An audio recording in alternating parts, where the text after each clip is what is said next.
Now let's talk about the creative directions for our photo shoots and what information that gives us going into a photo shoot. Now for pretty much each and every one of my photo shoots, and you'll hear me talk about this too during the tutorial on the creative direction. For me, it is the, where am I going today with my camera and my lights and everything else? So what is it we're looking to achieve? And it can be something that your clients are giving you. You might have had a creative brief, creative calls leading up to a photo shoot where everyone is trying to dial in exactly what we're going to accomplish during a photo shoot. Or it could be something that you yourself have come up with. And I think either way, it's good to find visual references to reinforce that, what you're looking to do. If you look and do some research, it might help you kind of read, or further define what it is that you visually want to accomplish. And then you can have those possibly on set to show your talent in what we call a mood board.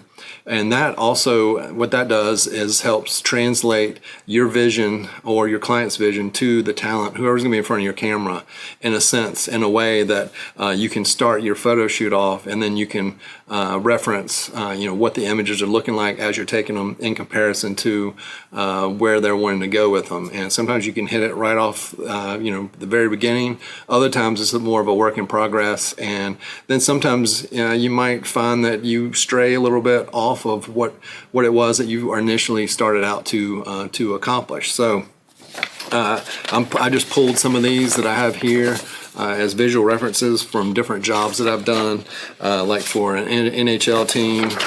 This is for NBA type stuff, and these are pictures of different players, or just a general sense of what they're looking for lighting wise, which will then kind of tell you what it is you're going to be photographing. You're going full body, you're doing tight portraits. There's just a lot of information to be determined before you go into a photo shoot. And there's nothing worse than showing up somewhere and not knowing what you're going to do. And it's not good for us, and it sure as heck isn't good for the person that we're going to be taking pictures of or with. And that's the worst thing, is not having direction to give your talent. So I highly recommend, if you don't have a client that's sorting you for a shoot, if you're doing something on your own, just make sure you have it dialed in to a point to where you can start off the shoot and build from there, at least at a minimum.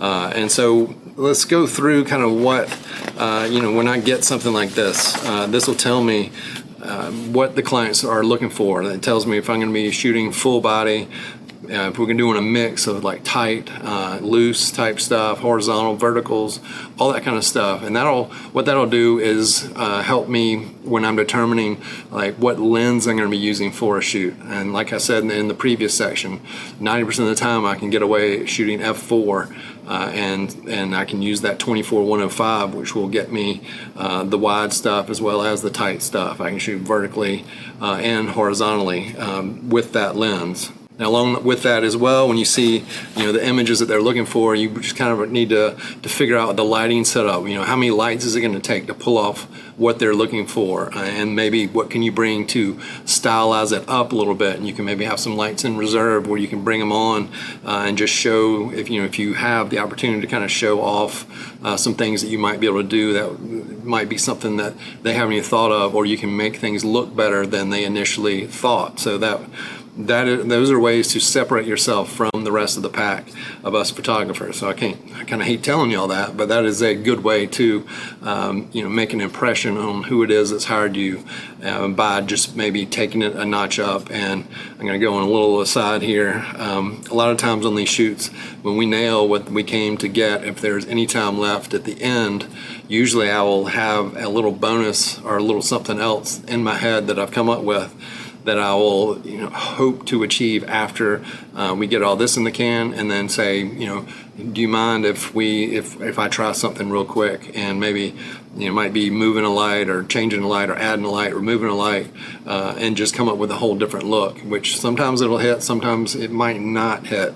But the times that it does, that's another way where you can separate yourself from other photographers out here in this business. All right, so with that information of like your lens and how the lighting set up, how that's going to work, then you need to determine what you're going to set your camera at. And this is where you're going to go back to the old exposure triangle, where you've got your ISO, your shutter speed, and your f-stop. And you've got to make those decisions based off of what the creative is for your shoot. So if you're going to shoot some action stuff, you're going to want to shoot at the max sync speed that your camera will do, and that'll depend on your actual camera. So like the Canons that I'm using right now are 200th of a second. So that answers that question there.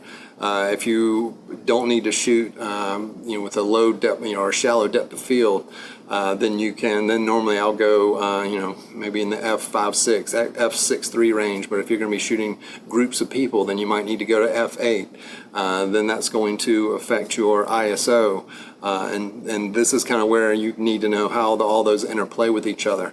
Another thing I like to do too is if I'm going to be using probably 4 or more lights, probably maybe 5 or more lights, then I will go ahead and account for a little higher ISO to lower the burden on those lights, especially if I'm using all battery powered and if I need quicker recycling time. So if we're doing action, I'm using 5 to 7 lights, I will start at a higher ISO so then I can bring the power down on those strobes.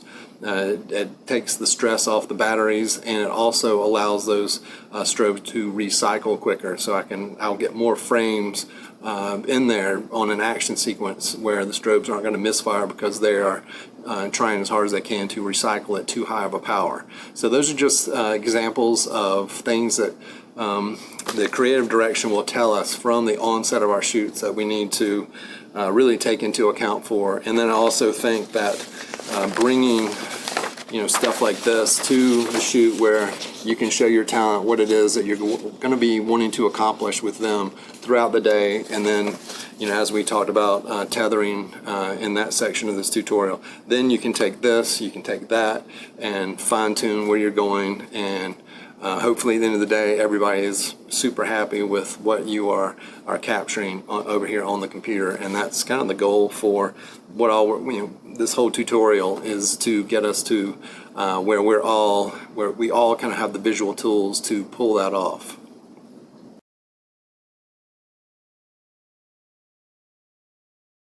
So once we get to that point where we feel good about our lens selection, how we're going to set our camera, what types of shots we're going to need to take, and then we've kind of dialed in the lighting setup of how many lights it's going to possibly take, then we need to make our decisions on modifiers. And that's where in the computer I'm going to give you all these examples of the different modifiers as they cycle around the models that I had here in studio, so you can see the difference in some of these modifiers. And these are all taken at the same distance around our model. So hopefully just having these visuals here will help you decide whether or not you want to go with a reflector or a strip box or a umbrella or a beauty dish or something even larger, based off of where you need to place that light in relation to your model. So make use of these tools, and hopefully it'll help you when it comes down to that time where you need to decide exactly how you're going to set up the different lights, where you're going to place them in your photo setup, and what modifiers you're going to use on each one.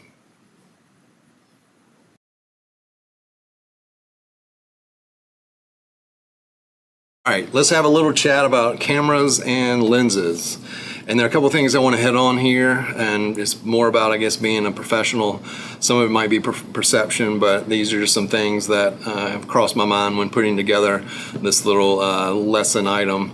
The first thing I want to talk about is when we show up to a photo shoot, we need to have at least 2 camera bodies, professional camera bodies, where if something happens to one of them, we can grab our backup and continue and hopefully finish our photo shoot. If we have one camera and that camera breaks, we are dead in the water, and then you're not going to be able to deliver for your clients, and you're going to get a reputation of being not being dependable, which is probably the worst thing that can happen to one of us in this line of work. So make sure you've got 2 camera bodies that can deliver the work that you're paid to be there to do. And I'm showing a Nikon here. I've got a Sony, Canon, whatever it is that floats your boat. This day and age, I will say, it's probably a good time if you are still using a DSLR. There are some advantages to switching to mirrorless, especially in the autofocusing system. Probably the sensors a little bit, but it's more of a quality of life type thing. And having the brand new R5 II here and the original R5 here, I can say that with the utmost confidence you can start with something like the original R5 over this R5 II and do just fine. So don't get all wrapped up in the hype. And that also, I can say, probably works its way into lenses as well. And doing this type of work, if we are staying at f4 or greater on our aperture, I feel like the 24 to 105 lens and constant f4 aperture is really a fantastic lens for what it is that I'm doing, what I'm going to be showing y'all throughout this whole tutorial. I can do everything pretty much with this lens. If you don't, I mean, that comes with a caveat that if you don't have any special use case type of work where you're going to need a shallower depth of field. But this lens right here, you can photograph full body, and then you can go in for tighter portraits all in one lens. It's really become my go-to. It's the least expensive lens that I've got probably in this studio, and I know you can get them for here's the Sony one right here. So you can, and I know there are third-party ones for probably Nikon. Nikon's probably got one too. I just don't have all that info right here in front of me. So don't discount the 24-105 f4 lens. I will say recently in recent shoots I have, when I've needed to go wider for shallower depth of field, I've opted for the 28-70. This is a premium, I would say, lens, f2, big lens. In between that is the 24-70 2.8, and then you've got the 70 to 200 2.8 as well. So those are obviously kind of, you know, the main lenses that I use. I rarely use the 70 to 200 in the studio setups, but I know there are plenty of photographers out there that live and die by that lens. But I'm just sharing my process, and if I had to pick one of these lenses for 90% probably of my shoots, I would pick this 24-105 f4 lens here. All right, let's talk about what goes with our cameras using strobes. And I've got the Westcott remote here, but Godox makes one that almost looks the same, does basically the same thing. Profoto's got a new one. This goes back to you know, the lighting section where I just mentioned that I just feel like having a remote for your camera where you can control your lighting. You can see what the powers are. You can adjust them up and down. You can turn them on and off, all that kind of stuff. And this gives you the ability to do front curtain, rear curtain sync, all that kind of stuff. It's just another tool for our creativity, and it just makes life easy for us when we can adjust all that camera top. It's come so long from the days where you have to put the camera down, you have to go around and look at your strobes and see what the powers are set at, and then make the adjustments, and then go back and sit back down and kind of resume shooting. Whereas these days you can do it very quickly and without even moving, basically. And so another thing, when I'm shooting tethered a good bit of the time, for just to show my clients and peace of mind myself to see what the images are looking like. And I've gotten where I really like these new tether cables from Tether Tools. They have done a lot of work on these little sections of the cables. They've reinforced them. This was a weak part before, which I found over time these pieces would start to get a little bit loose and come apart. They've also started creating these one-way cables, which is strictly data going from the camera to the computer. Previously, this is all kind of new to me, when you would plug in your cable to the camera, there was power going to the camera, which would charge your batteries, but so you had data and power management going back and forth in the cable, and apparently that was what would cause a lot of failures, a lot of just technical difficulties when you're tethering. So these new cables take care of a lot of that issue. Another thing they've come up with here recently is this lever lock feature here. I've shown this on my YouTube channel, Before, they had this block where you have to screw it in. You would thread the cable through, have to line it up with your USB port, and then screw it to the bottom of your camera. With this one here, I stick the end of the cable into the USB port and just bring it over here, lift that lever, thread the cable through there, and I'm ready to go. And then at the end of the shoot, just take it out of the camera, pull it out of here, and I'm done. So another just quality of life improvement there. I talked with them. I believe I should have a discount code for y'all if you were interested in picking up either one of these. There are other cables out there that I've used, but this is one that I think I'm set on now. So I wanted to share that with y'all. When it comes to tethering computers, currently I'm using a Mac, and this is one of the M1 Macs. And well, it's almost like going from the DSLR to mirrorless, going from their previous chips to the M1 chips. It is a tremendous speed boost, and using my tethering software I use is Capture One. I'll talk about that too. There are other capture softwares. Y'all just need to find one that you're comfortable with, kind of similar to your camera. But I found these new chips in the Macs. They can just keep up with what's going on. Previously, if you're shooting like a burst, it would take a minute for everything to get across to your computer and for the software to process those images so that then you could see them. But these new computers handle that so easily. And when you've got a crowd around your computer, it makes a big difference where you don't have to sit there and wait for the images to come across and then process them. The worst thing was when you have some anxious clients on set and the images come across, and until they process, they look like they're out of focus. And I've had on many occasions before these new computers came out, I've had people over there questioning my focusing abilities until then it comes full res, because sometimes it'll shift the images, it'll start another one coming across before it shows the sharpened version of the one before. So just thought I'd share a horror story with y'all here. But that's kind of the main thing I just want to touch on here. If you're not in mirrorless, maybe get a previous generation mirrorless camera. Pick up the 24-105 lens. It's kind of where I would start. I have 4 there. The new Tether Tools cables. This lever lock. Make sure you have a remote that you can control your strobes and stuff from the top of your camera, and I think you would be good to go. One last thing I just remembered before I get out of here, I want to talk about camera grips. This might be a me thing. It's probably more of a perception type thing, but I find this day and age when I show up for these photo shoots, a lot of these clients or agencies, they have a creative director there who has their own camera.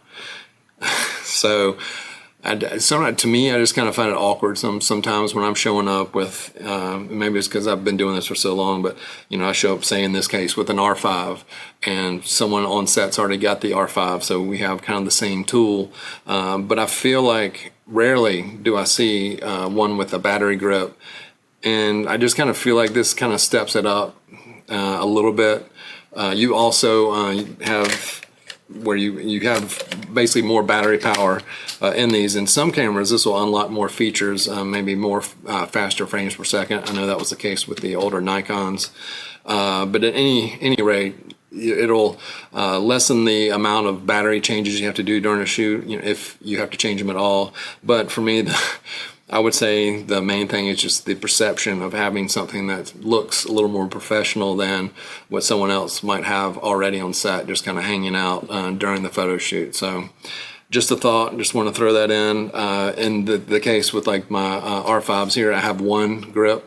So if something happens to this camera, I'll just take it off the grip, grab my backup body, screw it onto here, and we're ready to go. So wanted to add that little bit in there. So I was sitting here looking at these and forgot that I meant to say that. So that's it for this section.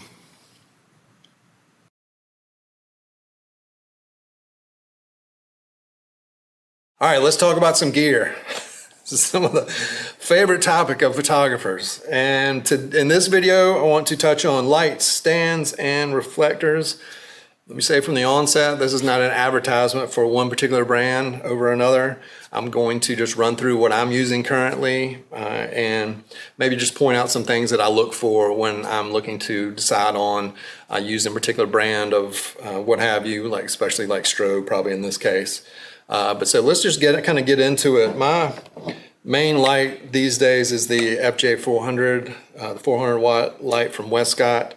It's battery powered. I feel like in today's age, we've got multiple choices, battery powered strobes, and which makes our life so much easier. We don't have to run wires all over the place. 400 watts is more than enough power for these studio type setups. I think when you're looking at strobes, you just want to get something, which most of them are these days, that's going to be consistent. It's going to fire when you need it to fire. It's going to be a consistent power level, color temperature, all those types of things. I do think that it's important in this day and age to have access to like a remote system where you can control the power of your lights, see what they're set at, turn them on and off from on top of your camera. We'll talk more about that in the next section with cameras and stuff. But that I feel like is very important. And Godox, Profoto, all those Elechrome, all those brands basically give you that access this day and age. So 400 watts is my kind of go-to there. I do want to say that I like the 200 watt lights as well. These are the FJ200s. I know Godox has 200 watt lights, Profoto might, but anyway, this is to me, a way to add lights to your kit when you don't want to hit the price point of the larger lights. And if in the future, if you do get some more larger lights, these will still serve a purpose in your kit. So it's a good way to just increase your light coverage if you're looking to add to your lighting kit. It's an easier way on the wallet to get there. And these are fantastic little lights. And I carry these basically, I usually take like 2 of these in my lighting kit at all times to match up with the 400 watt lights because they do such a great job and their footprint is so much smaller.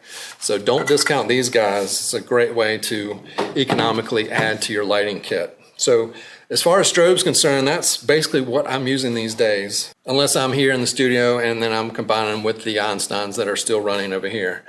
Let's jump to stands, and this is not too complicated here, but I did want to point out something that I've kind of come across over the years of traveling and setting up these setups, and that is I like to have some different size stands in my kit.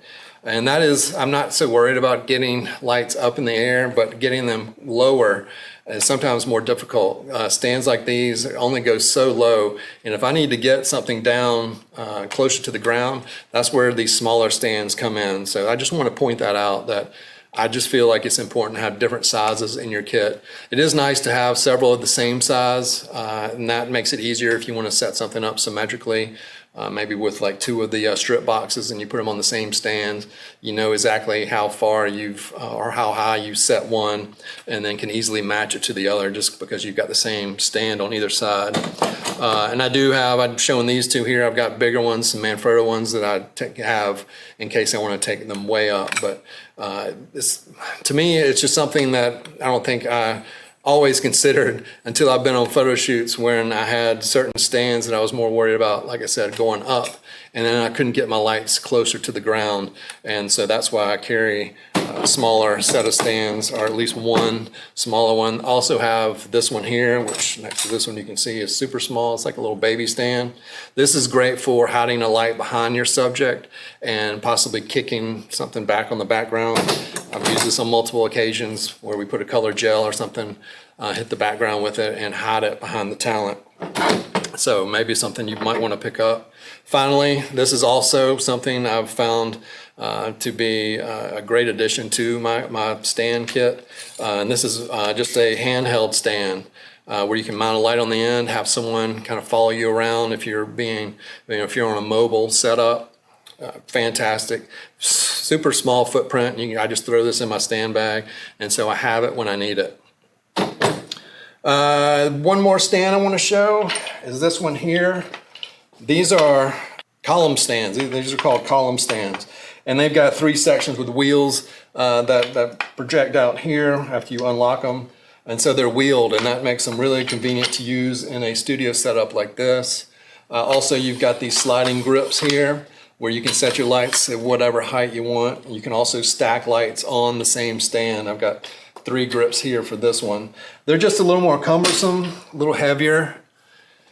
If I got a specific use case for those, I will travel with those, but normally I'm taking kind of the normal stands that the standard stands that you see here. This is another example of this column stand with the sliding grips.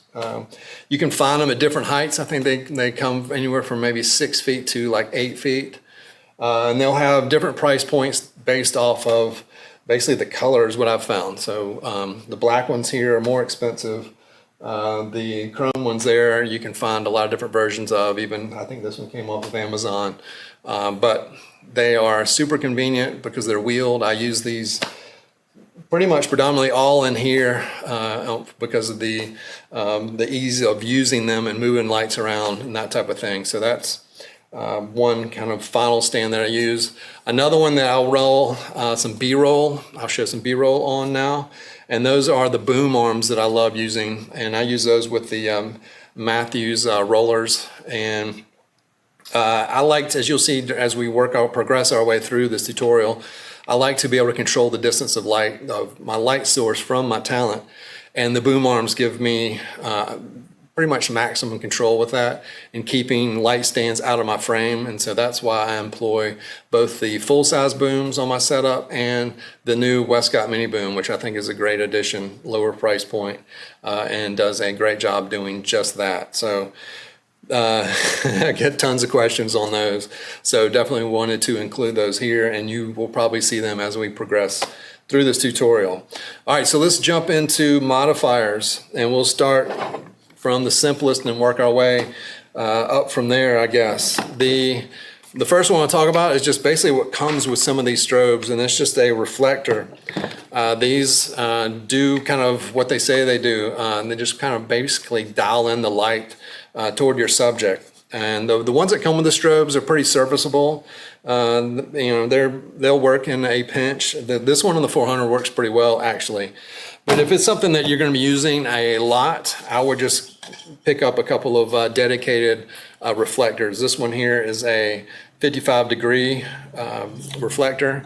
This will also give you the ability to get grids that you can put in and further control these lights. So this will help direct that light to whatever, your subject, whatever it is that you're doing. It also keeps the light out of your lens, so you're not getting flare. Sometimes I'll want flare in my lens, but when you don't want flare in your lens and you're still getting flare, that becomes a problem because it will affect your image quality. So having this works, helps out in that instance by itself. But then having access to some grids you can get to put in these, and they just kind of they just pop in. Usually you get packs of these grids and they come in different degrees, and which will dial in the light tighter and tighter based off of what the degree is on that. So just another tool that you can use to further dial in that modifier. So that's probably the easiest, simplest, but one of the most powerful ones there. Let's go from that to beauty dish. This day and age, I like using these collapsible beauty dishes.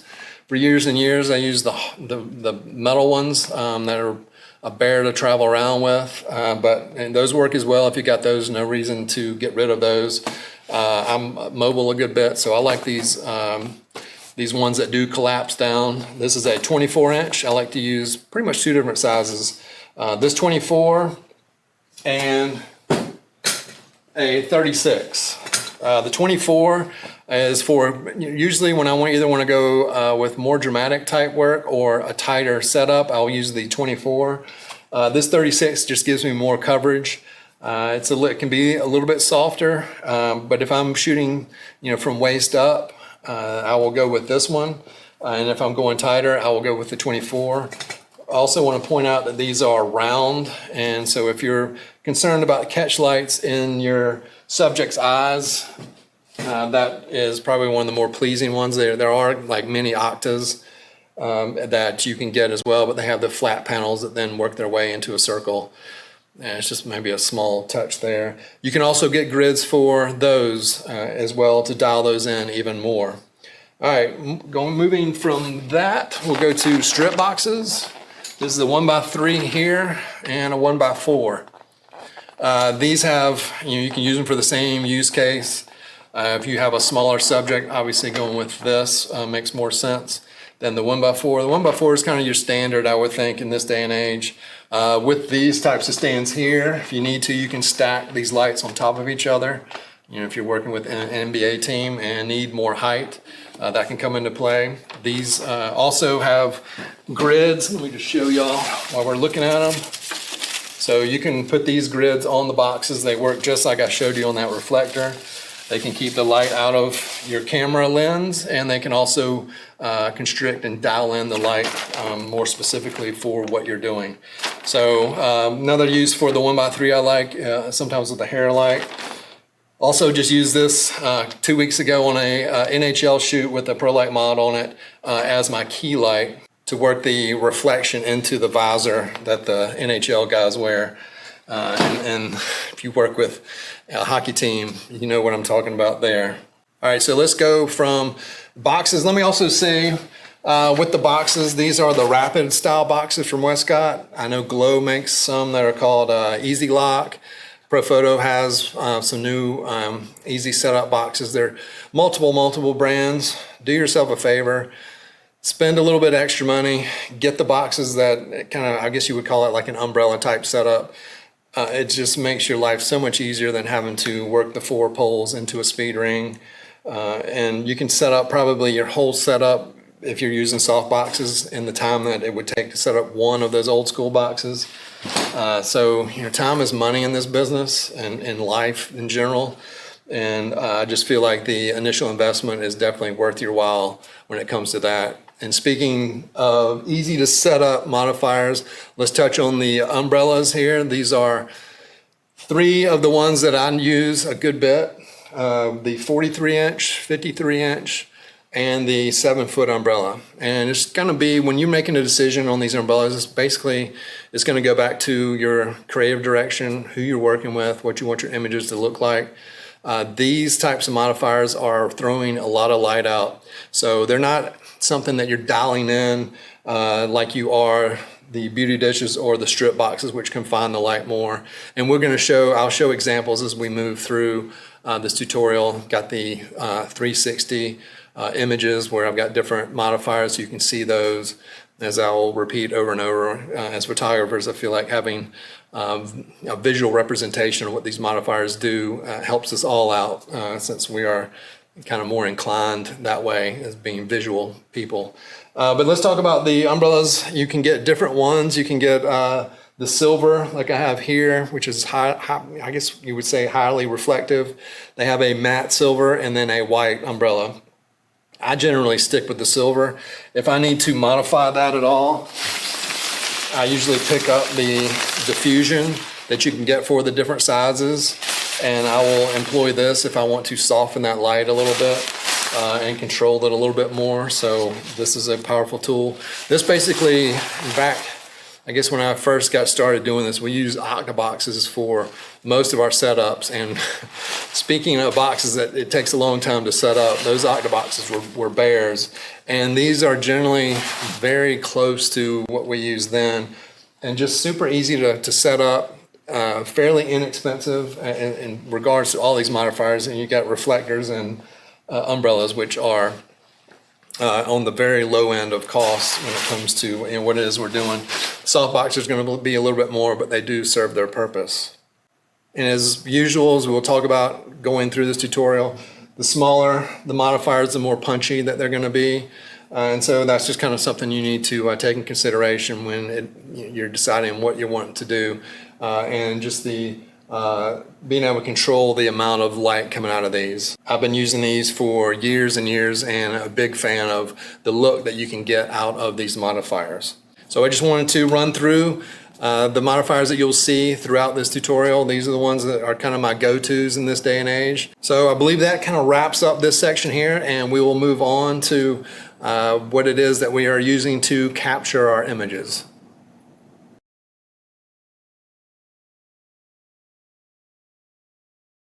All right, so what better way to start this tutorial than to jump right into some math?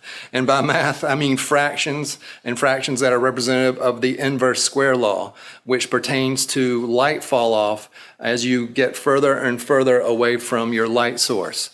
Now, I don't want to take a huge deep dive on this. I mean, you can spend all day with the fractions and all that kind of stuff. The main takeaways are the closer you are to your light, the more dramatic the fall off will be, and the softer that light source will be on your subject.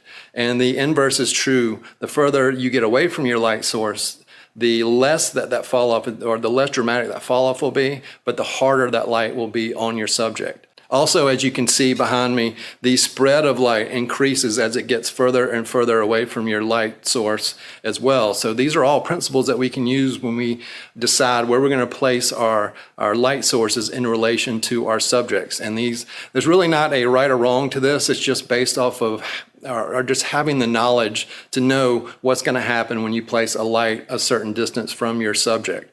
And if we are going to talk about the math of this, because it is pretty mind-blowing when it comes to how quick light falls off from its actual source. If you look at the fraction, which is 1 over d squared, which d being the distance. So if you are 12 or a foot away from, I was going to say 12 inches, but if you're a foot away from your light, that's 1 over 1. So that's 100% of your light coming from the light source. You move to 2 feet away and it's 1 over 4, which is 25%. So you quickly lose 75% of your light within 12 inches. And then to take it further, you go 3 feet out, which is 1 over 9, which is 11%. So in the span of just this little yardstick right here, 3 feet, we're losing 89% of our light from our source. And what that does is tells us that we're going to have, a greater fall off within this period. And then the opposite, like I said at the beginning, is true. So you move from, I've got it here on my sheet because the math gets complicated, but even from like 6 feet out, which is 2.7%, to 8 feet, which is 2%. So you're starting to lose fractions of a percentage of fall off the further you get away. So knowing this information is how we determine where we want to place these light sources and what modifiers we want to use based off of what it is that we need to create and how we want the images to look. So what we did the other day is when I filmed this tutorial, I did a couple of samples to show, take this a little bit further to show kind of the results based off of where we place the light and then where we place our subject. And all this was done with a meter, so once you move the light source away from your subject to keep that same exposure, you're going to have to power up that light. And that's kind of where not only the fall off comes into play, but also the spread of light. So you'll see exactly kind of what we're talking about. So we'll jump over there and take a look at those samples right now. All right, so first of all, I just want to explain my exposure in that last video segment. The reason I was underexposed, I didn't want to dilute the fall off, kind of the light on the background there, so you could hopefully get a visual representation of what we're going to talk about here as we continue to discuss the inverse square law and how that affects light in regards to fall off, in regards to the placement of our light in relation to our subject. Knowing that the closer our subject is to our light, the softer the light is, and it's going to have more dramatic fall off. And the opposite, the further away they are, the harsher the light is going to be, and the less fall off that we'll see on our subject in those types of cases. So as we look through these images, you'll see I'll roll some B-roll to kind of show what we were doing to get these images. You'll see kind of the distances of the light setup, and I'm going to talk about it here too.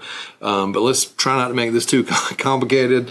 Want to just give us visual representations of what's going on and how this works, how that light interacts with our subject based on placement. So then as we move forward through this tutorial, that'll give kind of a basis for our decision making and where we decide to put our lights, what types of modifiers we need to use in our lights based off of what it is that we want to do and achieve with our imagery. So let's just jump right in here. I'm going to show just the base exposure. I used a light meter on all these so I could be super or as accurate as possible to represent kind of what's going on. So when I move the light away from our subject, I have to power up the light so the exposure is the same based, where it doesn't depend what the light is. The same amount of light is going to be hitting my subject. So let's take a look. This is our base right here. This is f5.6. You can see my modifier. It is 3 feet away from my subject. So I just want to kind of show that. So you can see the exposure here. We got some pretty good fall off over here, but you just see just how that light is just falling off as it moves across the face, and it gives it that softness. As I said, the closer the light is, you would think it'd be the reverse, but the closer the light is, the softer it's going to be on your subject, and the opposite. Move it further away, the harder it gets. And I also want to show here too, let's talk about fall off in relation to our backdrop. So I get this question a lot, so I want to cover it here because this is the principle of how to keep your backdrop dark or darker if that's what you're after. So what I've done here, Chris is in this image, he's roughly 4 feet away from my background, the wall here, and then in this case we've moved forward 5 feet. The light and Chris, they're the same distance, 3 feet away, but you can see that we've got more fall off here on the background, so less light is falling on my backdrop than over here. So if you got a black backdrop, you want to keep black, you want to move your subject away from that backdrop and keep your lights as close to your subject as possible, so then that light just falls off after it lands on your subject and doesn't get back to your background. So that's what I'm demonstrating here.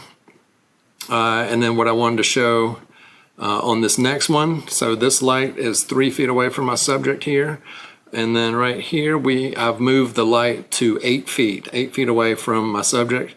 You can see it's like a completely different, obviously it's a completely different image. A lot of light on the background. We're getting full coverage on Chris here. You can see when I have it closely placed to my subject here, the fall off, is starting basically right here at his chest and coming really rapidly, falling off as it goes down his body here. And that's where on these setups like we're going to build in this tutorial, that's why I like to usually use a boom when possible, because that allows me to get the key light in as close to my subject as possible. I can usually get it in around 3 feet where I've got right here. So then I control the light, how it's falling, and the shadow, how it's falling on his face up here. And then I'll bring in another light to handle the fall off when I need to control that. So I like to, use the analogy of an artist with a smaller paintbrush when you get those fine details, to when you move the light out like we see over here on this side to more of a broad stroke on a canvas. So you're using the same light modifier here, but when you get your subject that far away and you meter it so the exposure is the exact same, it's going to spread like you saw on the wall behind me earlier. And it's going to do exactly what it's doing right here, just a broad stroke of light. It's going to be much harsher than what we're doing over here. But there's really no wrong, no right. It just goes down to what it is you're looking to achieve with your lighting, and then having maybe like a visual representation in your mind of where you need to place that light to achieve a certain look. But you can see how powerful this is, and this is why I want to cover this on the onset in this tutorial, because just how big a role that this plays within your setups. It's paramount to know how your light is affected by the placement, and then you can move into like modifiers and stuff like that. So if I wanted to get more of a full body image like this, but I wanted it to be softer like this right here, then what I would need is a larger modifier, and then I could move it in closer to Chris. I would get more coverage from head to toe, and the lighting would be more of what we're seeing here, but without the fall off from down here. So those are the decisions that we need to learn to make, and I'm hoping throughout this tutorial we'll see some different representations of that. And then let me show just with Victoria here, we did the very similar thing. This is 3 feet from Victoria. We got some fall off over here under her chin, and I kind of did these a little bit tighter. And then when I moved it back to 8 feet, you can see just how the light becomes harsher. We're getting more coverage. It's obviously spilling out to our background right here. That's the difference right there. So I think laying the foundation like we're doing here and using these visual examples to show us what happens when we make our different decisions of placing our lights is paramount. And so I wanted to, we'll talk about wanted to talk about this first. We'll talk about modifiers here next as we move through this tutorial. So I will see y'all over there with the different modifier choices that we have. First of all, thank you for being here and welcome to this tutorial. This was quite the undertaking. If I'm being honest, I had no idea what it was going to take to pull all this together, but the fact that you're here makes it all worthwhile. I do feel like the best thing we can do as photographers and artists is to continue to invest in ourselves by educating ourselves as much as possible as we move through this journey. And it's a creative journey that is ever changing with all the technology and everything else that's going on around us. So the worst thing we can do, in my opinion, is just to sit still and wait for things to happen when we can be more proactive, like y'all are being right now watching this content. So I don't want to waste your time here at the front end of this tutorial, but I did want to run through just a couple of things. Talk about the format, which is hosted here online, so you have access at any time you like. I can also, if something comes up, since this is the first time I'm doing something like this, there might be something in a lesson that I need to address or change.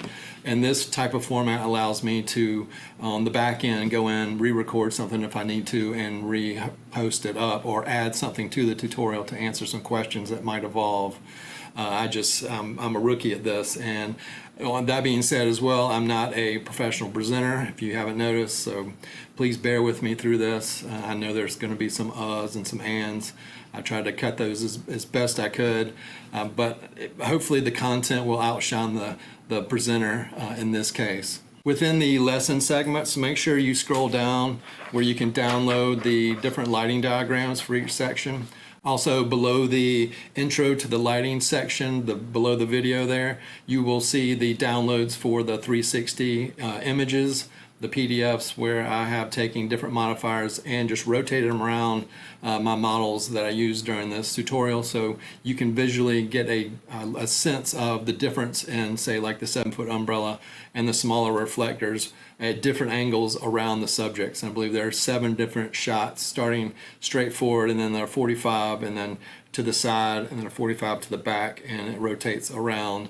So hopefully those will be helpful. You can even download those PDFs and pull them into Photoshop, stack them if you like, and then just turn the layers on and off, and that should give you a pretty good representation of the differences in those lighting modifiers. So just make sure you don't miss that, along with the lighting diagrams that will be below the videos in each of those sections. And when it comes to the lighting diagrams, I do have measurements from each of the modifiers to my subject. And I just want to note, because I'm using booms for a lot of these, that I couldn't, the constant measurement of like the center part of the light stand wouldn't really work for those. So what I did is take the measurement from the closest portion of that light, either it's the like diffusion material or the back of the strobe if it's an umbrella, but the closest measurement from my subject to that light. And that's where these numbers will come from that you'll see on these diagrams. So that's something to be noted. It's not from like the base of the stand,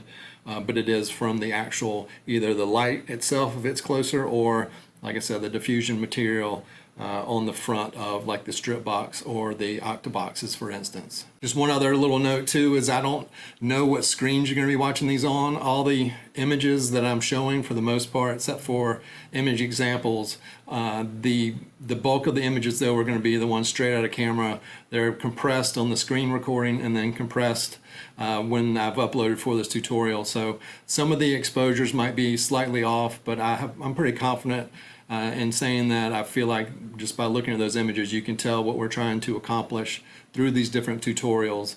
But just keep that in mind, that everyone's screens are different, so it's not going to be consistent from one computer to another just based off of, I don't know what y'all are watching this video tutorial on. And I know each section of this tutorial has a title, but as I was delivering this content, sometimes things would just kind of pop in my head, and I tried to, really my point here was to deliver as much knowledge as possible and not stick myself in certain parameters or just kind of pigeonhole myself when it came to just delivering what I needed to deliver. So just pay attention as you go through some of these different lessons. I might have a little aside and little nuggets like that. That could be something that might be the most important part of that lesson. So I just want to stress that, to just pay attention, I guess, as you go along, because I might have just something a little bit outside the realm of what a specific lesson is involving. And finally, I kind of call this type of learning passive learning, in a sense, where you're kind of watching me do everything. So I feel like it's really important that maybe as you progress through this tutorial, you get your own lights out and practice, or you can watch it all the way through and maybe go back and revisit certain sections, and you can pull it up on your phone actually on set and maybe just try the different lighting setups, compare what I'm doing on this end to your results, and just kind of get those visual references so that next time when you're out there in the field or you're on set, you can pull from your own knowledge of having practiced these types of methods and setups and put them to use for your own work. So just want to lay out these little things here. Hopefully everything else will go smoothly through this tutorial and y'all enjoy all the information included. And once again, I want to thank y'all for being here, and now I'm going to stop wasting your time with all this and let's get to the tutorial.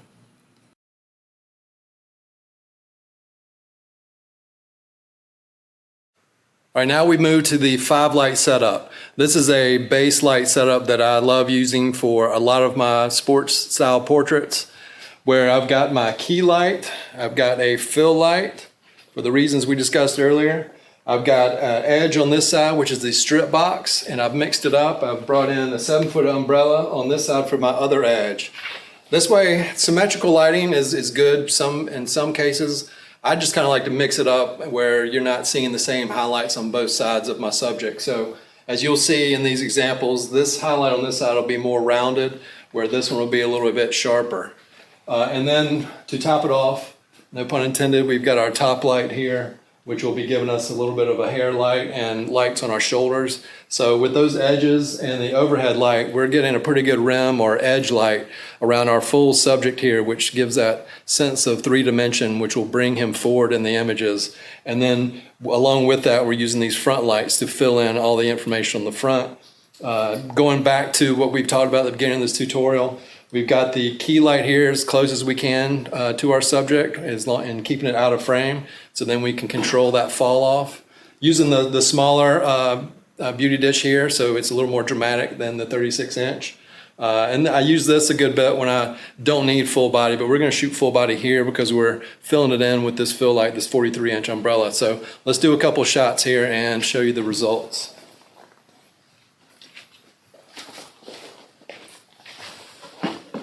All right, Chris, here we go. Nice. Let's see what, give me an angle this way for me. There we go. Nice, and then bring your chest toward me. You keep your feet down. There we go. How's it feel when you put your hands in your hoodie pocket? Feel a little, or would you rather put them in your pant pocket? Either one's fine. I'd say do it like you kind of have like a casual. Yeah. There you go. And then bring your chest toward me just a little. There you go. Yeah. And then look off this way. There it is. Nice. All right, then rotate this way for me and we'll get the other side. Perfect. Nice. One more. All right, cool. 5 lights now. And this is where things get exciting for me when I'm talking about putting together this type of lighting setup. So this first frame that we're looking at is our overhead light. And as we looked at in the earlier sequence, I guess it was what, the 3-light setup that we brought the overhead light in. You can see I do have a little bit of a highlight here. Bit of a mistake maybe on my part. I probably should have kicked it back a little bit more. Looks like my light was a little bit off center too by looking at this. So it goes back to just right here is an exhibit of showing how important light placement is. Although I don't think this is going to bother us in the end, but it is just something to consider. Also modifier decisions where we could get rid of that highlight with a softer, or we reduce that highlight with the softer. Or it's not so bad on this image here that I look at it, although as I look at it. All right, so then let's go down to our next frame. This is our edge on the right side of our subject of Chris here, and this is the strip box. So we're getting a nice tight edge light on him. Next frame we're going to, this is the 7-foot umbrella. So you can see these are two different tools doing the same job, and they do the same job but in different ways. So let's take a closer look at what we've got going on here. All right, so and you can really see it on his arms here. And as I mentioned in the lighting setup portion of this, the light coming out of the umbrella is going to be more of a rounded, it's going to be spread out more than what you get out of the strip box. I mean, you can basically look at them and tell how that light is going to differ when they are projected from those modifiers. So you can see it right here, exhibit A right here and A on this side. So you can see how this light rounds around his arms. We're getting some nice little specular kind of highlights going down his arms here. Here it is much sharper. Both of these are stopped down from the key light, but you can see the difference in these modifiers. So that's one thing I just enjoy, or that's a reason why I enjoy using different modifiers within the same setup, because you get this variance here and it's not as symmetrical as using the same like strip boxes we've been using up until this point. Like, there's no wrong or right answer. It's just, for me, it's kind of just mixing it up, keeping things interesting. I think if we set up the same lighting setup every time we want to take a picture, things will get pretty stale pretty quick. And this is a way that I can kind of mix it up a little bit and keep things somewhat fresh, unless I'm restricted in a certain way going into a photo shoot. But I wanted to visually, since we are, this whole tutorial is about us being able to visually see these differences within lighting modifiers, light placement, all that kind of stuff. And this is a perfect example here. So I wanted to stress this, show this to y'all, just so we can really focus on how those two different modifiers are projecting different style light. So let's get out of this. We're going to go down here. So this is our key light mixed in with the two edges and the overhead. And then right here is our fill light. So you can see all these kind of lights coming around, they kind of all blend together to give us a nice overall exposure on our talent here. And I had him, let's see, go down here. So I had him angle different ways. You can see we're getting obviously more coverage on this side. Let's see what happens when we angle, and having him look off. There's a lot of things that I like to do during photo shoots. So you can kind of see, let's go up here and ISO these two.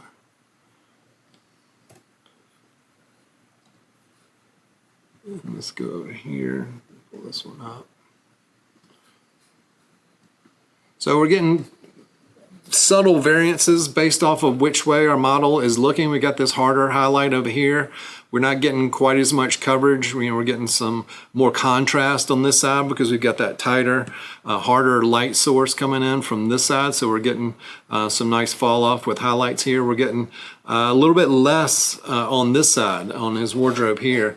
And you're just getting a nice, subtle shadowing. Here, let's look at the side of his face comparatively to the other one. We'll go over here. And so if we look at his face here, we've got the strip box giving us that super highlight here, and we're getting that really nice shadow down the cheekbone.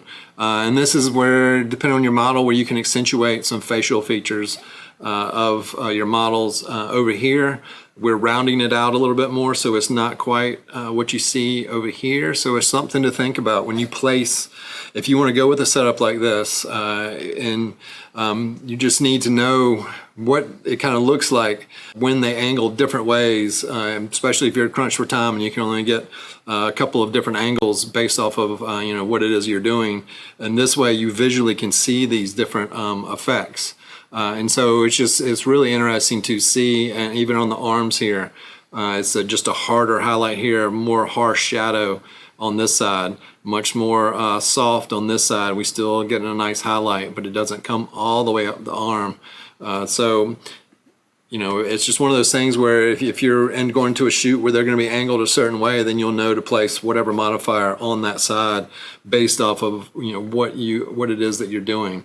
But you can see just how when these lights come together, it's given just the dimension on our model here is what I'm after. It's what impresses people when they see these images. How you can kind of almost feel like you can touch the screen here and really feel what is going on with the lighting that we've constructed up through all these different steps.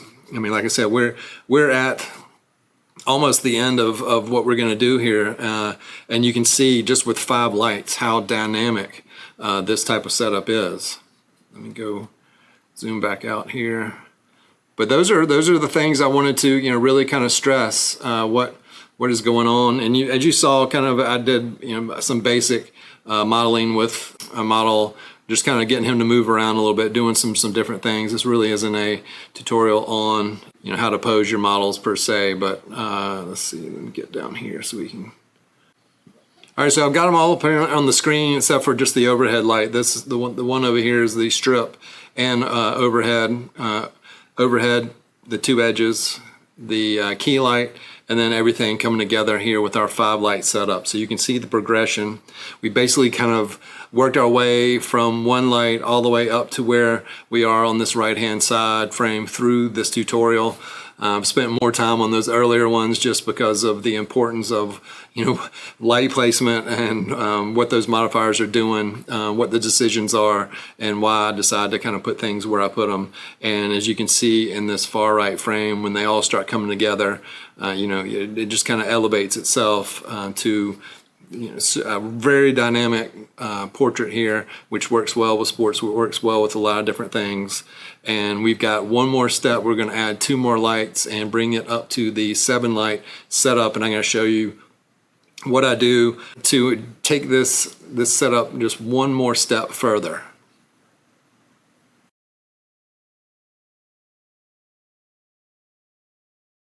All right, so this is going to be a 4 light setup. So we've moved from 3 to 4 lights now.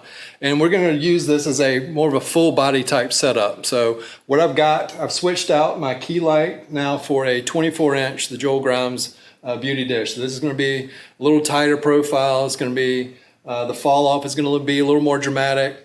So we're going to keep it straight on for this first part, and then I'm going to roll it out so we can kind of see the difference is when we move our key light around. And this one's going to be much more sensitive to movement because we have a smaller profile.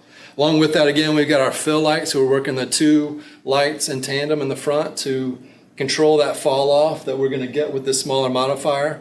But once again, using the inverse square law, we've got this light close to our subject, so we're in full control of the fall off on the face. And then we're using this one to control the fall off from about probably chest on this modifier, probably chest down is what we're going to use. We're using this to fill in that information. And then on either side, we're working this symmetry, this symmetrical 2 light edge setup. And so we're going to light the sides of our subject here that is going to give us that 3D effect with those 2 lights. And so, like I said, we're going to keep this full body for this first one. Here we go. All right, Chris, straight at camera. Nice, nice. All right, give me an angle. I'll let you pick one way or the other. There you go. Nice. And then we'll go this way with it so we can see what that looks like. There we go. Perfect. Okay, so we're up to 4 lights now. And we're going to take a look at this image that I did with Chris here. So we've got the 24-inch beauty dish now. We've downsized, as I mentioned, you know, in the setup part of this video. That's going to give us a little more fall off. It's going to be a little more, we got just, it's a sharper tool, I guess. It's a smaller light source, so it's going to be a little bit harder of a light than the 36-inch. But then we're comboing it with the fill light, and that's going to give us enough coverage to get some full body images that we're looking at right here. So this is where we're going with Chris here. Let's go down so you can see another thing I just want to add. overall, and this doesn't really have anything to do with lighting, but when we're doing these photo shoots, everyone should be having fun. I mean, that's why we're here. I feel like it's important to throw that out there, have a light, fun set whenever you're doing this type of thing, so everyone leaves the photo shoot at the end of the day just having had a great time and some good memories for, you know, everything that we did here. I mean, this tutorial shoot was very technical, and just not what these models were used to experiencing on a set. So I was doing my best to keep the mood light and make sure that they were having a good time at the end of the day. So, but let's keep on moving on. I just want to throw in that aspect of photo shoots. I feel like that's as important as anything else. Just, you know, your clients, whoever you're working with, they all leave satisfied at the end of the day, because what we need to do is focus on being rehired once we've delivered on a initial photo shoot. So, you know, we're thinking not just in that day, but down the road. So take that for what it is, but we'll get back into the lighting here. So let's break down what I've got going on. These are the strips. These are one stop below my key light exposure on my talent here. This is my fill light. So this is what the fill is giving us. You can see right here, that is fairly concentrated from about the chest down. And then here we are with just the key light. And like I'm showing you here, let's go, we'll look at these two. So you can see this is picking up where this is dropping off where this one is starting to pick up, is what I'm trying to say here. And then there's light here, and they'll combine to create the exposure you'll see, or you saw here at the very beginning. So let's go back, go down here. And so this is the two of them together. So fill, key, together right there. And as I mentioned before, on each one of these, pretty much, you can obviously change that fill based off of what you're doing. You want to keep the background darker, smaller modifier, move it in tighter. That'll also give you more control over where that fall off is happening, and you can probably bring up the exposure down here without affecting as much here, and then on the background. So it's a matter of just showing how important that fill light is for what we're doing.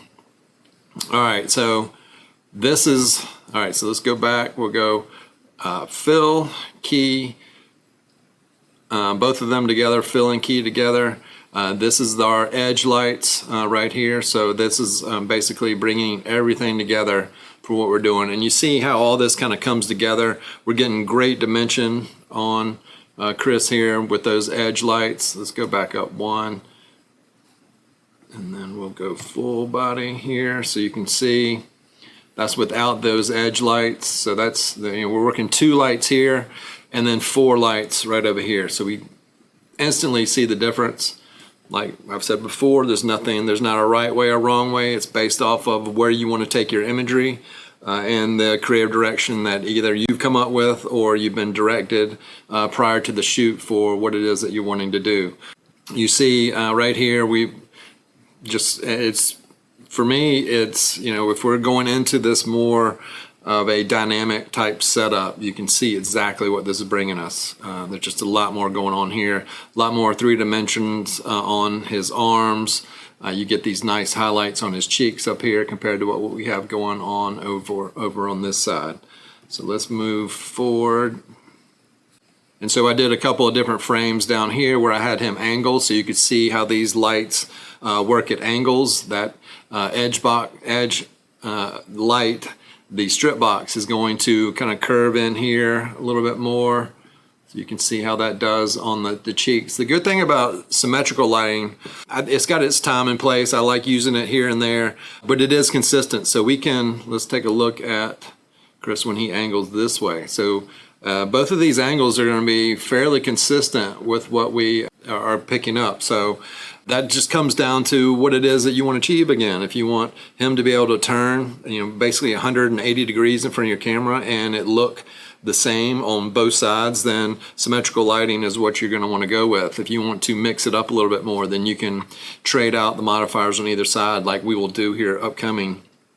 I usually like to kind of mix it up a little bit where I'll have different modifiers on either side and kind of go that route. But right here you can see why you would want to potentially use this type of same modifier on either side of your subject. And that's basically what we did here. All right, so then what I did is I rolled my key light out. Let me go back up here. So, and you can see like it already started a little bit to camera right. Let's look in his eyes. This is the one where I rolled it out more. And I mentioned this earlier, if you want to study kind of how photographers light their subjects, you can just basically look in their eyes. But right on here, if you want to add a little more shadowing on one side of the face, you just move that key light out a little bit, and that's exactly what I did here. And you can see there's more shadowing right here. It's very subtle. I moved it maybe 1 to 2 feet during the process of capturing these images. But you can see it's just a little more dramatic on this side, and you can do it either side. It's really up to you on what you want to do. But that is something that's super easy to do and super powerful as far as changing your results within a photo shoot. Just a quick way of doing that. And so if you've just kind of have a setup where you want to take it to just something with a little bit more fall off, a little more dimension on your subject's face, that's just a super easy way to do it. You can roll it out, or you can turn your modifier and kind of feather it a little bit differently on your subject. So that's this lighting setup with Chris. Now we're going to jump to the 4-light setup with Victoria. All right, for our second 4-light setup, we brought Victoria back on here, and I'm going to plan on this being a more of a tighter, more beauty-ish style shot. And what we've done is I've gotten rid of the fill light we used a minute ago, and since we're not going to need it, since we're going to be a little bit tighter. And what I did is I brought in the overhead light. So we've also still got the 24-inch beauty dish, the 2 strip boxes, and now we have an overhead beauty light. And I've also dialed down the power on the edges from what we were doing earlier. So these are just now they are down 2 stops from our base exposure, as well as the overhead I dialed it back to 2 stops below our key light exposure here. So we're going to take a couple shots, and you can see what we're working with. All right. Perfect. Nice. All right, so let's dive in, take a look at these images of Victoria with the 4-light setup here. And this is where we're going. I'm just showing you kind of right on the outset here. As you saw from the setup, we brought in the overhead light again. We've got those same edges, those strip lights, and then we have the key light, the 24-inch key light.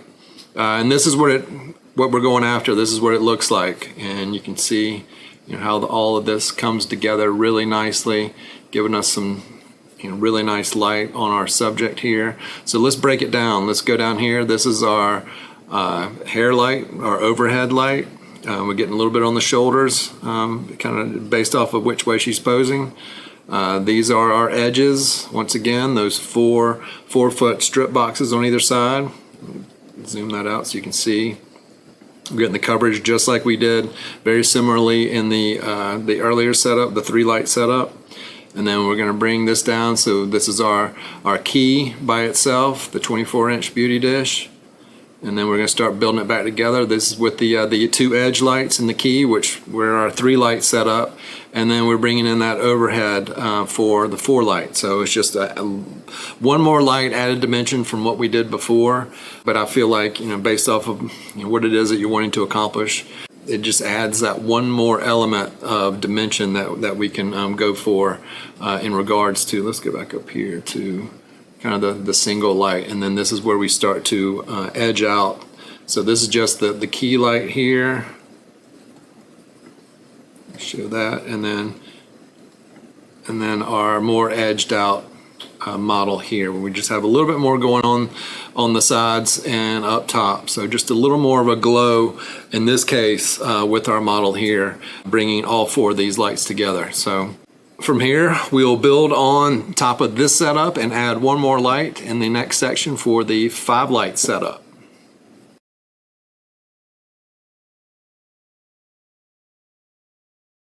All right, before we move forward in this tutorial, I just want to take a couple of quick minutes and talk about setting our lights up for our photo shoots and our lighting setups. Now, this might come across as something super obvious to most of y'all, but I have seen cases out there where I've witnessed behind the scenes videos and images where it looks like someone has just opened up their light stands, placed them out on their set, and put the light on top of the light stand without any consideration of the height of who they're working with. And there are a couple of issues that will arise if we do that, and I've got a couple of lights set up here as if I just put them on the top of this light stand. And as you can see in relation to me, they're super low. This light is hitting me right here, and this is the strip box. I wanted to show two different modifiers because it's you get away a little bit more. This is more forgiving than a reflector, but it still needs to be adjusted based off of my height. But especially with the reflector, you run across a couple of issues. One of them being a shadow, which will be cast by my shoulder across my neck. So there'll be a line across here, which is really distracting when you look at final images where someone has not set their lights correctly.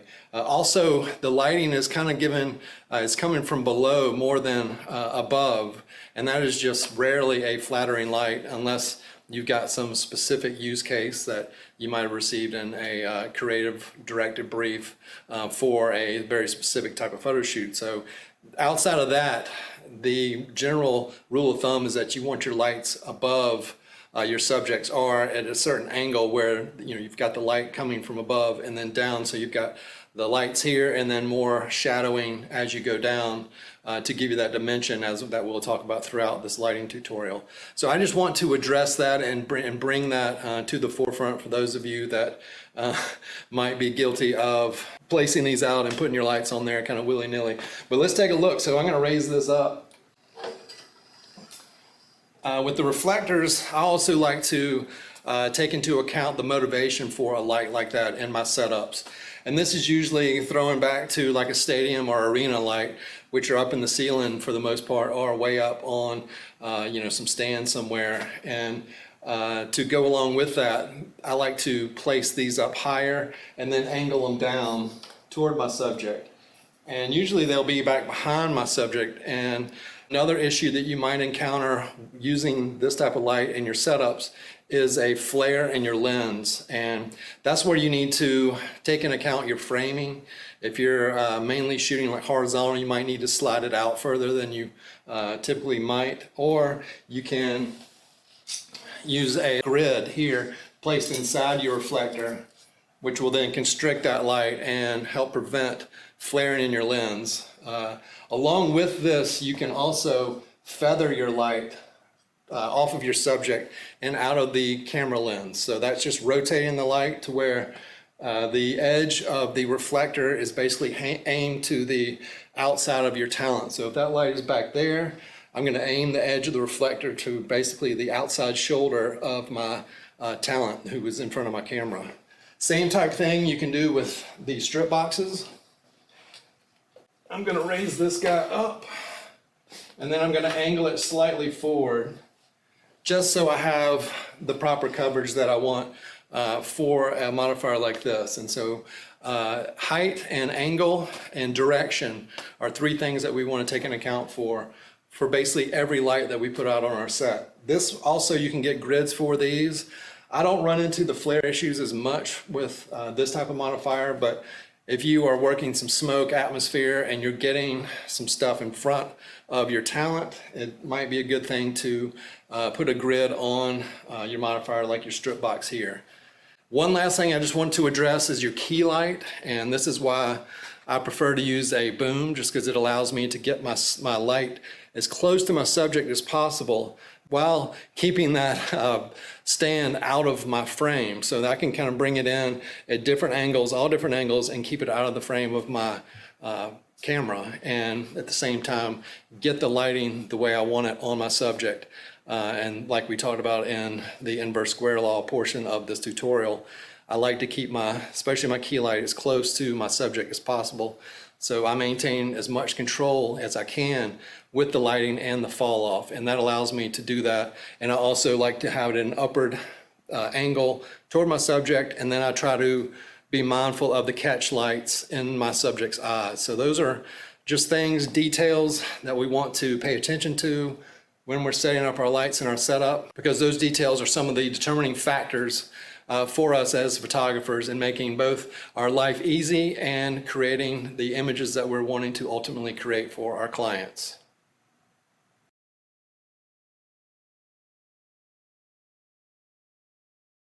Before we just jump into the good stuff here, the lighting setups where we're going to go from 1 light to 7 lights, I wanted to just kind of get in here and give y'all some notes about how it's going to, I guess we're going to flow from here.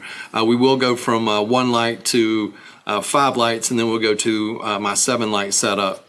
But I wanted to let you know that I'm going to be narrating from here. We recorded this photo shoot, all this content here in the studio, and it's basically flying without a script. So where I feel like I've left out some information, I'm going to jump in from this point here and add that to what you're watching from the actual setups and shoots themselves, because I don't want to leave any stone unturned in this tutorial. So hopefully once you watch it, you'll have everything you need from here, and you can set up your own lighting setup using what we've talked about as far as light fall off is concerned, and different modifiers, and where we want to place those modifiers, or where I like to place those modifiers for a certain look.